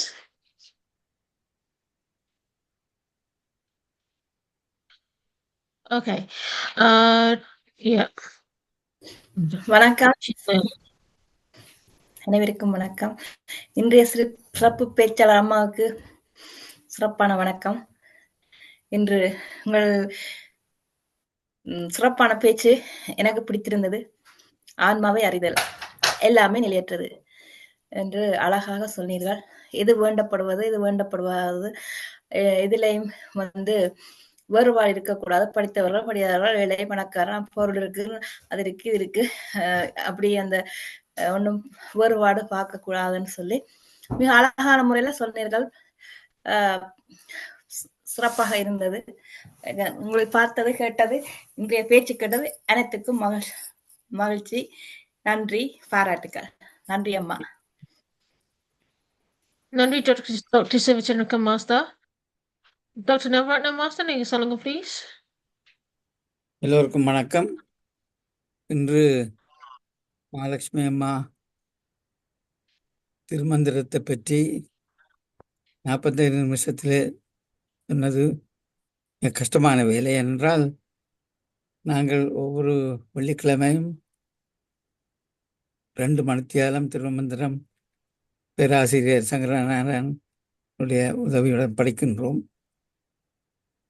அது படிக்கும் பொழுது, உங்களுடைய பேச்சும் கேட்ட பொழுது, திருமந்திரத்தை தெரிந்தால் உலகில் நாம் அறிய வேண்டியது எல்லாம் அறியக்கூடியதாக இருக்கும் என்றது. 2 திருமந்திரம் தான் எங்களது ஆன்மாவுக்கு ஈடேற்றத்துக்கு வழிகாட்டி. திருக்குறளை தெரிந்தால் எல்லாம் தெரிந்துவிடும் என்றும் சிலர் கூறுவார்கள். ஆனால் திருமந்திரத்தில் எல்லாம் அடங்கியிருக்கிறது. யோகசாமி அவர்களும் நற்றிந்தனை பாடல்களில் திருமந்திரத்தில் உள்ள கருத்துக்கள் எல்லாத்தையும் சொல்லியிருக்கிறார். அவருடைய பாட்டுக்களில் படித்தாலுமே இந்த ஞானத்துக்குரிய வழி தெரிகின்றது என்று கூறிக்கொண்டு உங்கள் பேச்சுக்கு நன்றி கூறி விடைபெறுகின்றேன். வணக்கம். நன்றி டாக்டர் நவரத்ன மாஸ்டர். சிவமோகன் மாஸ்டர், நீங்க சொல்லுங்க ப்ளீஸ். நன்றி தாராம்மா. அனைவருக்கும் வணக்கம். வணக்கம் மகாலட்சுமி அம்மா. உங்களுடைய அருமையான பேச்சு, அதுவும் உங்களுடைய நள்ளிரவு நேரத்திலே மற்றவர்கள் துயில் கொள்ளும் போது நீங்கள் கண் விழித்திருந்து அழகான இந்த திருமந்திரத்துக்கு விளக்கம் தந்திருக்கிறீர்கள். முதல்ல உங்களோட ஒரு அன்பான வேண்டுகோள், திருமந்திரத்தை பஞ்சாட்சரமையாவும் சொன்னார், 300 பாடல்களையும் நாங்கள் ஒரே அடியில் அளந்து விட முடியாது, இந்த நேரமும் எங்களுக்கு போதாது. நீங்கள் பகுதி 1, 2ஆக இதை நீங்கள் செய்தால் நன்றாக இருக்கும் என்று நான் நினைக்கின்றேன். என்னடா திருக்குறள்ல உள்ள அவ்வளவு விடயங்களும் திருமந்திரத்துல இருக்கின்றது. இன்னொன்று சொல்லுவார்கள், திருமந்திரத்துக்கு உருகாதார் ஒரு மந்திரத்துக்கும் உருகார் என்று சொல்லி எங்களுடைய மூத்தோர்கள் சொல்லுவார்கள். ஆகவே திருமந்திர பாடல்கள் அனைத்தும் உண்மையாக அருமையானவை. திருக்குறளுக்கு ஈடாக திருமந்திரமும், திருமந்திரத்துக்கு ஈடாக திருக்குறளும் இருக்கிறதான் என்னுடைய ஒரு நம்பிக்கை. அது உங்களுக்கும் இருக்கும் என்று நான் நினைக்கின்றேன். நல்ல அருமையான விளக்கங்கள் அம்மா. நிலையாமை, உண்மையாகவே இந்த உலகம் நிலை இல்லாதது. ஒரு சிறு குழந்தையிடம் ஒருவர் கேட்கிறார், சொல்றார், நீங்க ஏன் இன்னும் வாடகை வீட்டுல குடியிருக்கிறீங்கன்னு. அந்த சின்ன குழந்தை சொல்றார் அந்த பெரியவருக்கு, ஐயா நீங்க எல்லோரும் நானும் உட்பட முழு பேரும் இந்த உலகத்துல இந்த பூமியில வாடகைக்கு தான் இருக்கிறோமா. நாங்க அத்தனை பேரும் இந்த பூமியில வாடகை தான் இருக்கிறேன். எனக்கு பெரிய சொந்த வீடு இருக்கு, பலசு இருக்குது, அது இருக்குது, இது இருக்குதுன்றெல்லாம் நீங்க சொல்லக்கூடாதுன்னு அவர் அப்படி அதிர்ந்து போறார். அந்த பெரியவர் அதிர்ச்சி அடைகிறார். ஏனென்றா அவர் நல்ல வசதியான ஒருவர் தான். இந்த குழந்தைக்கு வீடு இல்லை நினைக்கிறேன்னு அவர் வீடு ஒரு சிறு வயசு அவருக்கு. அவர்கிட்ட அந்த கேள்வி கேட்ட போது அந்த பையன் அவ்வாறு சொல்றார். அந்த நிலையாமை என்பதை வள்ளுவரும் சொல்லியிருக்கிறார், திருமந்திரத்துல திருமூலரும் சொல்லியிருக்கிறார், இன்னும் பல பல ஞானிகளும் அப்பர் சம்பந்த சுந்தரர் எல்லோர தேவாரங்கள்ல நாங்கள் எடுத்தா கூடி அந்த நிலையாமை இன்று வரை அது நிலைத்து நிற்கின்றது. நிலையாமை என்றதுதான் உண்மை. நாங்கள் நிலையா இருக்கிறோம் என்றதெல்லாம் உண்மையாகவே பொய் என்ற அந்த தத்துவத்தை நீங்கள் அழகாக கூறியிருக்கிறீர்கள். மற்றவர்களுக்கும் இடம் கொடுத்து நான் விடைபெறுகிறேன். தொடர்ச்சியாக வந்து செய்யுங்களம்மா. உங்களுக்கு நன்றியும் என்னுடைய வணக்கமும் வாழ்த்துக்கள். மீண்டும் 13ஆம் தேதி நவம்பர் மாதம் வியாழக்கிழமை வர இருக்கின்றார். ஆகவே தொடர்ச்சியாக செய்வார் என்பதை அடுத்தொரு வேண்டுகோள், போல் ஜோசப்பின் அவரின் பின்பு கைகளை போடாமல் ஒத்துழைக்குமாறு தாழ்மையாக கேட்டுக்கொள்ளுகின்றோம். இப்போது கௌரிராஜ் ஓடியாங்கோ. அனைவருக்கும் இனிய மாலை வணக்கம். மிக அருமையாக உங்கள் கருத்தை எடுத்து வைத்தீர்கள் அம்மா. திருமந்திரத்தில் நான் அறிய வாழ்வியல் செய்திகளாக முடி வளர்வதற்கு கூட அவர் பாடல் எழுதியிருக்கிறார் என்று கேள்விப்பட்டேன். முடி கருப்பாக வளர இப்படி செய்தால் வளரும் என்று அவர் ஒரு செய்தி சொன்னதாக நான் கேள்விப்பட்டிருக்கிறேன். அதுபோல ஆண் குழந்தை பிறக்க வேண்டும் என்றால் எந்த பக்கம் திரும்பி படுத்திருக்க வேண்டும் என்பது வரை அவர் சொல்லி இருக்கிறார் என்றும் நான் கேள்விப்பட்டிருக்கிறேன். அதையெல்லாம் பற்றி நீங்கள் அடுத்த முறை சொல்வீர்கள் என்று எதிர்பார்க்கிறேன். மிகவும் அருமையாக வாழ்வியல் கருத்துக்களை விளக்கினீர்கள். தற்கால வாழ்வியலுக்கு ஏற்ற கருத்துக்களும் அவர் சொல்லி இருக்கிறார் என்பதை நீங்கள் இங்கே சொல்லலாம். அதோடு இடப்பக்கமே இறை நொந்ததென்றார் என்றுதான் பாடபேதம் இருக்குமோ என்னவோ தெரியவில்லை. நான் படித்த பாடல் அப்படித்தான் இருந்தது. கொஞ்சம் சரி பாருங்கள். நான் சொல்வது தவறாக இருந்தால் மன்னித்து விடுங்கள். அதே போல திருவாசகத்திற்கு உருகார் ஒரு வாசகத்திற்கும் உருகார் என்றுதான் நான் கேள்விப்பட்டிருக்கின்றேன். திருமந்திரத்தை பற்றி நான் கேள்விப்படவில்லை. அதையும் கொஞ்சம் எனக்கு தெரிவியுங்கள். உங்களுக்கு தெரிந்த கருத்துக்களை எங்களுக்கு எங்களோடு பகிர்ந்து கொள்ளுங்கள் அம்மா. இந்த நேரத்தில் விழித்திருந்து எங்களோடு நீங்கள் உங்களுடைய நல்ல உரைகளை எடுத்து சொன்னதற்கு என்றென்றும் நான் உங்களுக்கு நன்றி பாராட்ட வேண்டும். மிகவும் அருமை. இந்த நேரத்தில் விழித்திருந்து நீங்கள் பகிர்ந்து கொண்டது மிக்க நன்றி அம்மா. சொல்லுங்க. திருவாசகத்திற்கு உருகார் ஒரு வாசகத்திற்கு உருகார் தான். திருமந்திரத்துக்கு அந்த வழி கிடையாதுதான், அது ஏற்புடையது. அடுத்து இடப்பக்கமே நான் சொல்ல வந்தது என்னன்னா, இடது பக்கம் இதயங்கிறது இன்னைக்கு நமக்கு எல்லாருக்குமே தெரிஞ்ச இடப்பக்கம் சாந்தமா தான் இருக்குன்னு. இடப்பக்கமேங்கிற ஒரு வேர்டு போடுறாரு பாத்தீங்களா, அந்த இடப்பக்கம்னு அவர் குறிப்பிடுறதுனால நிச்சயமா இதய வழியத்தான் அவர் இதய வழி வந்தா உடனே இறக்குறாங்க அப்படிங்கிறத அவர் தெரிஞ்சு சொல்லியிருக்காரு அப்படிங்கிறதா நம்ம எடுக்கும். இடப்பக்கமே இறை நொந்தது என்றாருங்கிறதா பாடத்துல வேறுபாடு கிடையாது. இடப்பக்கம்ங்கிறது தான் நான் அந்த கருத்தை சொன்னேன். அடுத்து நீங்க சொல்லக்கூடிய இந்த இடது பக்கம் மூச்சு வலது பக்கம் மூச்சுல கரு உற்பத்தியில மிக சிறப்பா சொல்லியிருப்பாரு. அந்த முடி வளர்க்கறதாக அமுரிங்கிறதுல அந்த அமுரியுடைய சிறப்பை சொல்லும் போது அதையும் சொல்லியிருப்பாரு. இப்ப இப்ப இன்னைக்கு கருத்து தெரிவிச்சவங்க நாம உண்மையிலேயே வாழ்வியலை யாருக்கும் கேட்க பிடிக்காது, வாழ்வியல் தொடர்பா இவ்வளவு செய்திகளை விட்டுவிட்டா சொன்னோம்னா இவ்வளவு செய்தி அதுல இருக்கு அப்படிங்கிற மாதிரி சொன்னோம். இப்ப அவங்க சொல்லும் போது விரிவாக சொன்னாலும் நாங்கள் கேட்போம் அப்படிங்கிற ஒரு கருத்தை இன்னைக்கு நம்ம பெற்றுக்க முடிஞ்சுது. அப்படி நம்ம விரிவா சொல்றதுக்கு எனக்குள்ளேயே அப்படி ஒரு எண்ணம் தான். இதை விரிவா சொன்னா இவங்க எல்லாம் பொறுமையா எப்படி கேட்பாங்க, ஏதோ நிறைய வாழ்வியல் தொடர்பா நிறைய சொல்லியிருக்காருன்னாவது அவங்க நினைச்சுக்கிட்டோம் அப்படிங்கிற உணர்வுலதான் நான் பேசுவனே ஒழிய இதை எடுத்துக்கொண்டு பாடலாக சொல்லி பொருளாக சொன்னாலும் கடைசியில அந்த கான்செப்ட் சின்னதா இருக்கும்போது இதை பொறுமையா கேட்பாங்களா அப்படிங்கிற ஒரு ஐயம் எனக்கு இருந்ததால் நாங்கள் ஒரு சில பாடல்களை எடுத்துக்கொண்டு பொறுமையாக விரிவாக எடுத்துக்காட்டுகளோடு சொன்னாலும் கேட்போம் என்று சொன்னால் அதையும் நாங்கள் நிச்சயமாக இந்த தளத்தில் இருப்பவர்கள் அனைவரும் மிகவும் ஆர்வமுடையவர்கள். ஆகையினால் நிச்சயமாக கேட்பார்கள் அம்மா. அத்தோடு சித்தூரில் திருமூலர் ஆசிரமம் ஒரு வைத்தியசாலை என்று வைத்து அங்கே ஆண் குழந்தை வேண்டுமா, இங்கே வாருங்கள், நாங்கள் உங்களுக்கு பயிற்சி தருகிறோம் என்று சொல்லி செய்கிறார்கள். என் அண்ணன் மகளே அங்கு சென்று தனக்கு முதல் குழந்தை பெண் குழந்தை, இரண்டாவது குழந்தை ஆண் குழந்தை வேண்டும் என்று அங்கே சென்றார். அவர்கள் அடிப்படையாக எதை வைத்திருக்கிறார்கள் என்றால் இந்த திருமூலரின் இந்த கருத்தை வைத்துதான் அங்கே பயிற்சி கொடுத்து அவளுக்கு இரண்டாவது குழந்தை ஆண் குழந்தையாகவே பிறந்தது. நம்முடைய தமிழ்நாட்டில் தோன்றிய அவரை பற்றி நமக்கு மிகுதியாக தெரியவில்லை, நாம் பயிற்சி செய்யவில்லை. ஆனால் சித்தூரில் இதை செய்து கொண்டிருக்கிறார்கள் என்னும் பொழுது எனக்கு அது மிகப்பெரிய வியப்பாக இருந்தது. நீங்கள் திருமந்திரத்திலேயே ஆழ்ந்தவர் என்பதால் இது போன்ற கருத்துக்களை எடுத்து காட்டுவீர்கள் என்று எதிர்பார்த்தேன். நன்றி அம்மா. நன்றி அம்மா. இன்னும் 4 நிமிஷம் இருக்கு. வசந்தராஜா, உங்கள் சகோதரங்களையும் நேரத்தையும் கவனித்துக் கொள்ளுங்கள். 1 minute each. மிகவும் நன்றி, மிகவும் நன்றி. நீங்கள் திருமூலர் திருவாசகத்தை பற்றி பேசி நீங்கள் லட்சுமியா மட்டுமில்லை, அதன் மூலமாக நீங்கள் ஒரு மகாலட்சுமியாக இருக்கிறீர்கள். அதுக்கு நன்றி கூறுகின்றேன். நல்லவற்றை பேசி இனியவற்றை பேசி நீங்கள் மகாலட்சுமியா இருக்கிறத பார்த்து அந்த பேரு கேட்டதிலே பார்த்து மிகவும் சந்தோஷப்படுகின்றேன், நன்றி கூறுகின்றேன். அதே நேரத்தில் இந்த திருவாசகத்துக்கு உருவாதர் எல்லாத்துக்கும் உருவாதர்ன்னு சொல்லி உண்மையில இருக்குத்தான், அது உண்மையில ஏற்றுக்கொள்றேன். ஆனால் எல்லா தமிழாக்கள் எனக்கு பிடிச்சது என்னன்னு சொன்னா, வடநாட்டில இருந்து வந்த ஒருவர் எங்களுடைய தமிழ்நாட்டுல இதை அறிமுகப்படுத்தி இதுக்காக பேசியிருக்கிறாரே என்று பார்க்கின்ற பொழுது, இன்னும் ஒரு மொழி பேசுகின்றவர் எங்களுடைய தமிழை வளர்த்திருக்கிறார் என்று பார்க்கின்ற பொழுது மிகவும் சிறப்பாக இருக்கின்றது. என்ற நாங்கள் மற்ற மொழி பேசி ஆக்கள்ல நாங்கள் ஏற்றுக்கொள்றது குறைவு. இப்போ அவர் ஒரு கிறிஸ்தவாள் அவர் ஏதோ தமிழை வளர்த்திருக்கின்றார். ஆனா மட்டும் இன்றைக்கு நாங்கள் மற்றவர்கள் தமிழை வளர்க்கின்ற பொழுது நாங்கள் அதை பெருமையாக கதைப்பது தன்மை கொஞ்சம் குறைந்திருக்கின்றது. மற்றது இந்த திருவாசத்துக்கு உண்மையில இதை உருவாகிறது தமிழ் மக்கள்ல இது கட்டாயம் உருக்க வேணும். ஒரு தமிழ் மக்களோடையும் கதைக்க முடியாது.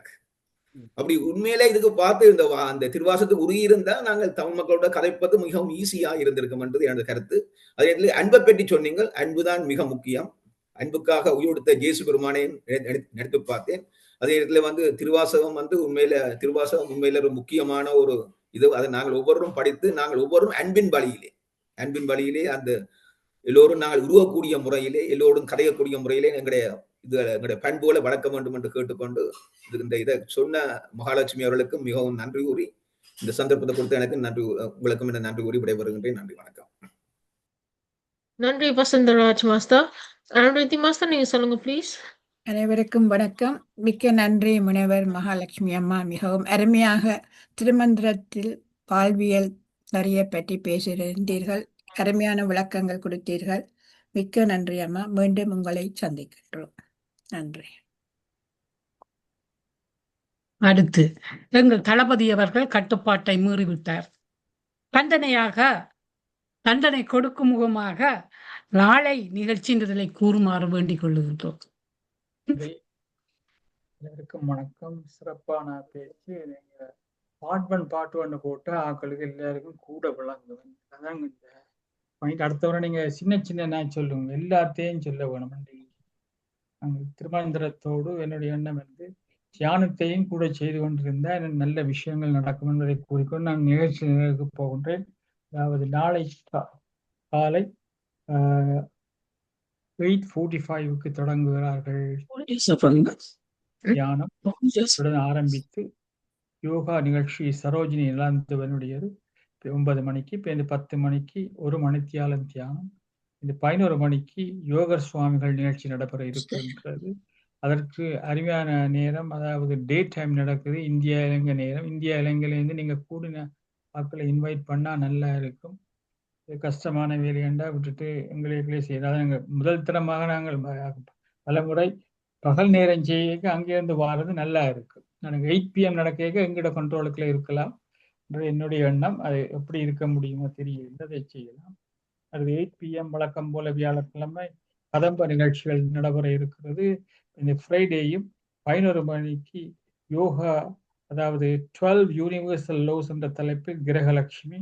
இந்த ஃப்ரைடே 17 8 PM 3 PM டொரண்டோ டைமுக்கு மார் புனிதவேல் அவர்கள் பேசியிருக்கும் தலைப்பு சுவாமி ரமணரின் உபதேச உந்தியார் என்ற தலைப்பில் பேச வருகிறார். நன்றி. இவ்வளவுதான் நிகழ்ச்சி நிரல். நன்றி, வணக்கம். நன்றி. நேரத்துக்கு ஒத்துழைத்தமைக்கு நன்றி. போல் ஜோசப் நின்றவர் போயிட்டாரோ தெரியாது. டினோஜன், நீங்க என்ன சொல்ல போறீங்களா? வணக்கம். நிக்கிறீங்களா? நீங்க போல் ஜோசப்புக்கு பின்னாடி யாரும் கை போட வேண்டாம்னு சொன்னீங்களா? அதனால நான் நான் கனடாவில் இருக்கிறதுனால யாரும் கை போட முடியாது இவ்வளவு தூரத்துல. சரி, அதனால அம்மா மகாலட்சுமி அம்மா நல்லா பேசுனாங்க. நல்லா அவருடைய இந்த உரைக்காக ஒரு ஆய்வுரை மாதிரி இருந்தது. திருக்குறள், திருமந்திரம் இப்படியெல்லாம் எடுத்து பேசுகிற பொழுது ரொம்ப ஆர்வமாக கேட்கக்கூடியவர்கள். அது மருத்துவர்களாக இருந்தாலும் ரொம்ப பிடித்தமான சப்ஜெக்டு. அதில் ஒரு விஷயம் வந்து இந்த எல்லோரும் அடிக்கடி சொல்கிற விஷயம், அது ஏன் அப்படி சொல்கிறாங்கன்னு தெரியலை. இந்த ஆன்மீகத்தை வந்து அரசியல் ரீதியாக பார்க்கணும் அப்படிங்கிறது, ஆன்மீகத்தை வந்து ஆன்மீகத்தை வந்து அறிவியல் ரீதியாக பார்க்கணும் அப்படின்னு. அப்படி உண்மையில தேவையில்லை. ஆன்மீகத்தை நாங்கள் ஆன்மீகமாக பார்க்கலாம், அறிவியலை அறிவியலாக. இப்போ ஒரு ஓவியத்தை பார்த்துட்டு நாங்கள் புவியியலோடு ஒப்பிட முடியாதுல்ல. அப்படி அந்த மாதிரி வார்த்தைகள் வந்து பொதுவாக நாங்களும் தெரியாமல் அதை பயன்படுத்துகிறோம் அடிக்கடி. ஆன்மீகம்னா அதை ஆன்மீகமாக பார்ப்போம், அறிவியலை பார்ப்போம். அப்படிங்கிற ஒரு கான்செப்ட் எல்லாத்தையுமே அறிவியல் ரீதியாக நாங்கள் பார்க்க முடியாது அப்படிங்கிறது. அடுத்து இந்த ஆண் குழந்தை சமாச்சாரம் பற்றி பேசினாங்க. உண்மையில அது மருத்துவ ரீதியாக அது ஒரு தவறான விடயம். அதாவது அது சட்டவிரோதமான விடயமும் கூட. மருத்துவ ரீதியாக ஆண் குழந்தை தான் வேணும், பெண் குழந்தை தான் வேணும் அப்படிங்கிறது அது யுஎன் எங்களுடைய ஐநாவுடைய உலக சுகாதார ஸ்தாபனத்தாலேயே ஒரு மறுக்கப்பட்ட விஷயம். ஸோ அந்த மாதிரி விடயங்கள் வந்து பொதுவாக பொது வழியில் அது நாங்கள் பேசக்கூடாது. ஏன்னா அது ஒரு பெண்களை இழிவுபடுத்துகிற செயலாக இருக்கும் அப்படிங்கிறது தான். அது மருத்துவ ரீதியாகவும் வந்து சட்ட ரீதியாகவும் வந்து அது உண்மையில் அது ஏற்றுக்கொள்ள முடியாத ஒரு விடயம். அதையும் கூறிக்கொண்டு விடைபெறுகிறேன். நன்றி, வணக்கம். நிச்சயமாக என்ன அப்படின்னா வந்து இதை வந்து அறிவியலா பார்க்கணுங்கிற அவசியம் கிடையாது. அறிவியலை கடந்தது மெய்யியல், அதை மெய்யியலா பார்த்துக்கிறோம், இதை அறிவியலா பார்க்குறோங்கிறது. ஆனாலும் அறிவியல் கருத்துக்கள் அதுல இருக்குதுன்னு சொல்லும்போது இன்னும் பலர் அந்த திருமந்திரத்தை படிக்க முன்வரக்கூடிய, ஏன்னா அறிவியலாக ப்ரூவ் பண்ணியிருக்காங்க. இப்போ உடல் தத்துவத்திலிருந்து இந்த மருத்துவ செய்திகள்ல இருந்து பல விஷயங்களை வந்து மனிதர் நம்முடைய எண்ணங்கள் பிரபஞ்சத்தோடு தொடர்புடையதுங்கக்கூடிய விஷயங்கள் வந்து எல்லா பல விஷயங்களை வந்து இறைவனை பற்றியே சொல்றேன். காட் பார்ட்டிகள் இன்னைக்கு சொல்றதை வந்து அவர் சொன்ன இறைவன் தான் அப்படிங்கிற மாதிரி எல்லாமே அறிவியலா நிரூபிக்கப்படும் போது என்னன்னு சொன்னா இன்னும் பலர், ஏன்னா ஆன்மீகம் அல்லாதவங்க நிறைய பேர் இருக்கிறாங்க, அவர்களும் இதை வந்து இது வந்து ஒரு உடல் தத்துவம் பற்றியது, இது வந்து அறிவியல் பற்றியது என்று சொல்லும்போது அவர்களும் உள்ள வரலாங்கிறதுக்காக நம்ம எடுத்து அறிவியலா சொல்றமே ஒழிய அவருடைய கருத்து எனக்கும் ஏற்புடையதுதான். இது அறிவியல்னு சொல்லி காமிச்சுதான் ஒரு திருமந்திரத்துக்கு ஒரு உயர்வு கொடுக்கணுங்கிறது கிடையாது. அதை வந்து அதோடைய பார்வையில பார்க்கலாம், அறிவியல் பார்வையில பார்க்கலாங்கிற கருத்து ஏற்படுதான். ஏன் அறிவியல்ங்கிற வார்த்தையை அடிக்கடி இப்ப நான் கூட பேசும்போது என்ன சொன்னேன், ஆன்மீகத்தை அறிவியல் நோக்கில் புரிந்து கொள்ளுதல்னு. சமுதாயத்திற்கு ஏற்றவாறு நம்ம கொடுக்கும்போது மட்டும்தான் எல்லாத்தையுமே நம்ம இதை கொண்டு போய் சேர்த்த முடியும் அப்படிங்கறதுக்காக நம்ம சொல்றமே ஒழிய உங்களுடைய கருத்து ஏற்புடையதுதான் சார். அந்த கரு உற்பத்தி தொடர்பானது கூட நம்ம இன்னும் அதை இன்னும் ஒரு பெரிய விஷயம் என்னன்னா, அந்த கரு உற்பத்தி இதுக்கெல்லாம் எடுத்துக்கும் போது திருமூலர் முதல்ல வந்து இந்த கருத்துக்களை இந்த பொருளை தான் சொன்னாருன்னு ஒரு தெளிவான முடிவுக்கு நம்ம வரவே முடியாது. ஒரு கரு உருவாகும் போது பெண்ணுடைய வயிற்றுல வந்து மலம் அதிகமாக இருந்தா அந்த குழந்தை வந்து குருடா பிறக்கும், செவிடா, அது மாதிரி அந்த செய்தி சொல்றான்னு வச்சுக்கோங்களேன். இதையே வந்து கூட இது வந்து வேற பொருள் இருக்கும், அந்த ஆணவம் கண்மம் மாயங்கிற மலமா இருக்கும் அப்படிங்கிற மாதிரிலாம் நம்ம வேற பொருள் எடுக்க முடியுது இருக்கு.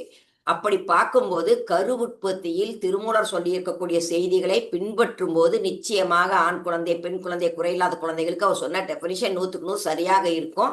நம்முடைய புரிதல்ல தவறுகள் வந்தா மட்டும்தான் அது நம்ம அதை சோதனைக்கு உள்ளாக்கும் போது தவறுகள் வரலாம் அப்படிங்கிறதான் என்னுடைய கணிப்பு. பல விஷயங்கள் புரிதல்கள்ல நாம சரியா எடுத்துக்காம இருக்கலாம் அப்படிங்கிறது எங்களுக்குள்ளேயே. இப்ப நான் எங்களுக்கெல்லாம் பல விஷயங்களை பொருள் சொல்லிட்டு இருக்கிறேன்னு சொன்னா இந்த பாடல்களுக்கு வெவ்வேறு பொருள் இருக்குதுங்கிறது எனக்கே கூட தெரிஞ்சிருக்கும். ஆனா ஒரு இடத்துல பல பொருளை சொல்ல முடியாதுக்காக நேரம் கருதி அந்த ஒரு பொருளை நம்ம சொல்லிட்டு போறோம். அந்த சிக்கல் எல்லாம் திருமந்திரத்துல இருக்குது. நாம திருமந்திரத்தில் புரிந்து கொண்ட செய்திகள் மிக மிக குறைவானது. அதை வந்து இன்னைக்கு வந்திருக்கக்கூடிய பலருடைய கருத்துக்களை பார்த்தீங்கன்னா ஒரு பாடலுக்கு 10 விதமான உரைகளை நாம கொடுத்துட முடியும். இந்த 10 விதமான உரைகளுக்கும் மேற்பட்டு 100 எத்தனை விதமான கருத்துக்கள் வெளிப்பட்டால் கூட அதற்கும் மேலான அற்புதமான சரியான உண்மை பொருள் அதுல இருக்கும். திருமந்திரத்தை நாம் எடுத்து பயன்படுத்துவதில் தவறு இருக்கலாமே ஒழிய திருமூலர் சொன்னது எல்லா சின்ன சின்ன லைட்டா டிஃபரன்ஸ் இருக்கலாம், இப்போ நடைமுறை எடுத்துக்காட்டுகள் டிஃபரன்ஸ் இருக்கலாம். சரியான கருத்துக்களாக ஆணித்தரமாக அவர் சொன்ன கருத்துக்கள்ல மிகச்சரியாக இருக்கும். அதை வந்து புரிஞ்சுக்கக்கூடிய திறன் நமக்கு தான் குறையலாம் அப்படிங்கிறது தான் வந்து இன்னைக்கு வரைக்கும் திருமூலருக்கு வந்திருக்கக்கூடிய பரந்துபட்ட ஆய்வுகளை பார்க்கும்போது நாம் தெரிந்து கொள்ளக்கூடிய உண்மை. கரு உற்பத்தி எல்லாம் நிச்சயமா மேலும் மேலும் பல ஆய்வுகளுக்கு உட்படுத்தப்பட வேண்டிய தகவல்கள் தான். நன்றி அம்மா. டினோஜன். அனைவருக்கும் வணக்கம். இன்றைக்கு தான் நேரம் கிடைச்சது இந்த கலந்துரையாடல கலந்து கொள்வதற்கு நன்றி. முதல்ல வாழ்த்துக்கள் அம்மா. திருமூலருடைய கருத்துக்களை வேகமாக சொல்லிக் கொண்டிருந்த நீங்கள் சிறப்பாக இருந்தது. நிறைய விடயங்களை அறிந்து கொள்ளக்கூடியதாக இருந்தது பலருக்கு நினைக்கிறேன். மற்ற இந்த ஆண் பெண் பிறக்கின்ற வழியை பற்றி அவர் சொல்லியிருக்கிறார். எங்களுடைய மூச்சு காற்றை வச்சு கொண்டுதான் அவர் சொல்லுவார் ஆண் குழந்தை பிறக்குமா பெண் குழந்தை. அதாவது நாங்கள் உடலுறவின் போது ஏற்படக்கூடிய இந்த விந்து சூழோட கலக்கும் போது எந்த துவாரத்தினூடாக எங்களோட மூச்சு வெளியில போது அந்த அதன்படி ஆண் குழந்தையா பெண் குழந்தையா இல்ல திருநர் பிறக்குமான்ற செய்திகளை நாங்கள் அறிந்து கொள்ளலாம் என்று நாங்கள் எப்படி ஸ்கேன் பண்ணி பார்த்து சொல்றோமோ அதை அந்த மூச்சு பயிற்சியினூடாக சொல்ல முடியுமன்றதை தான் சொல்றார் என்றுதான் நான் நினைக்கிறேன். மற்றபடி மற்ற விடயங்கள் அந்த படுக்கையில வலது பக்கம் திரைப்படக்கிற இடது பக்கம் திரைப்படக்கில் அதெல்லாம் உங்களுடைய கருத்தாக இருக்கலாம்.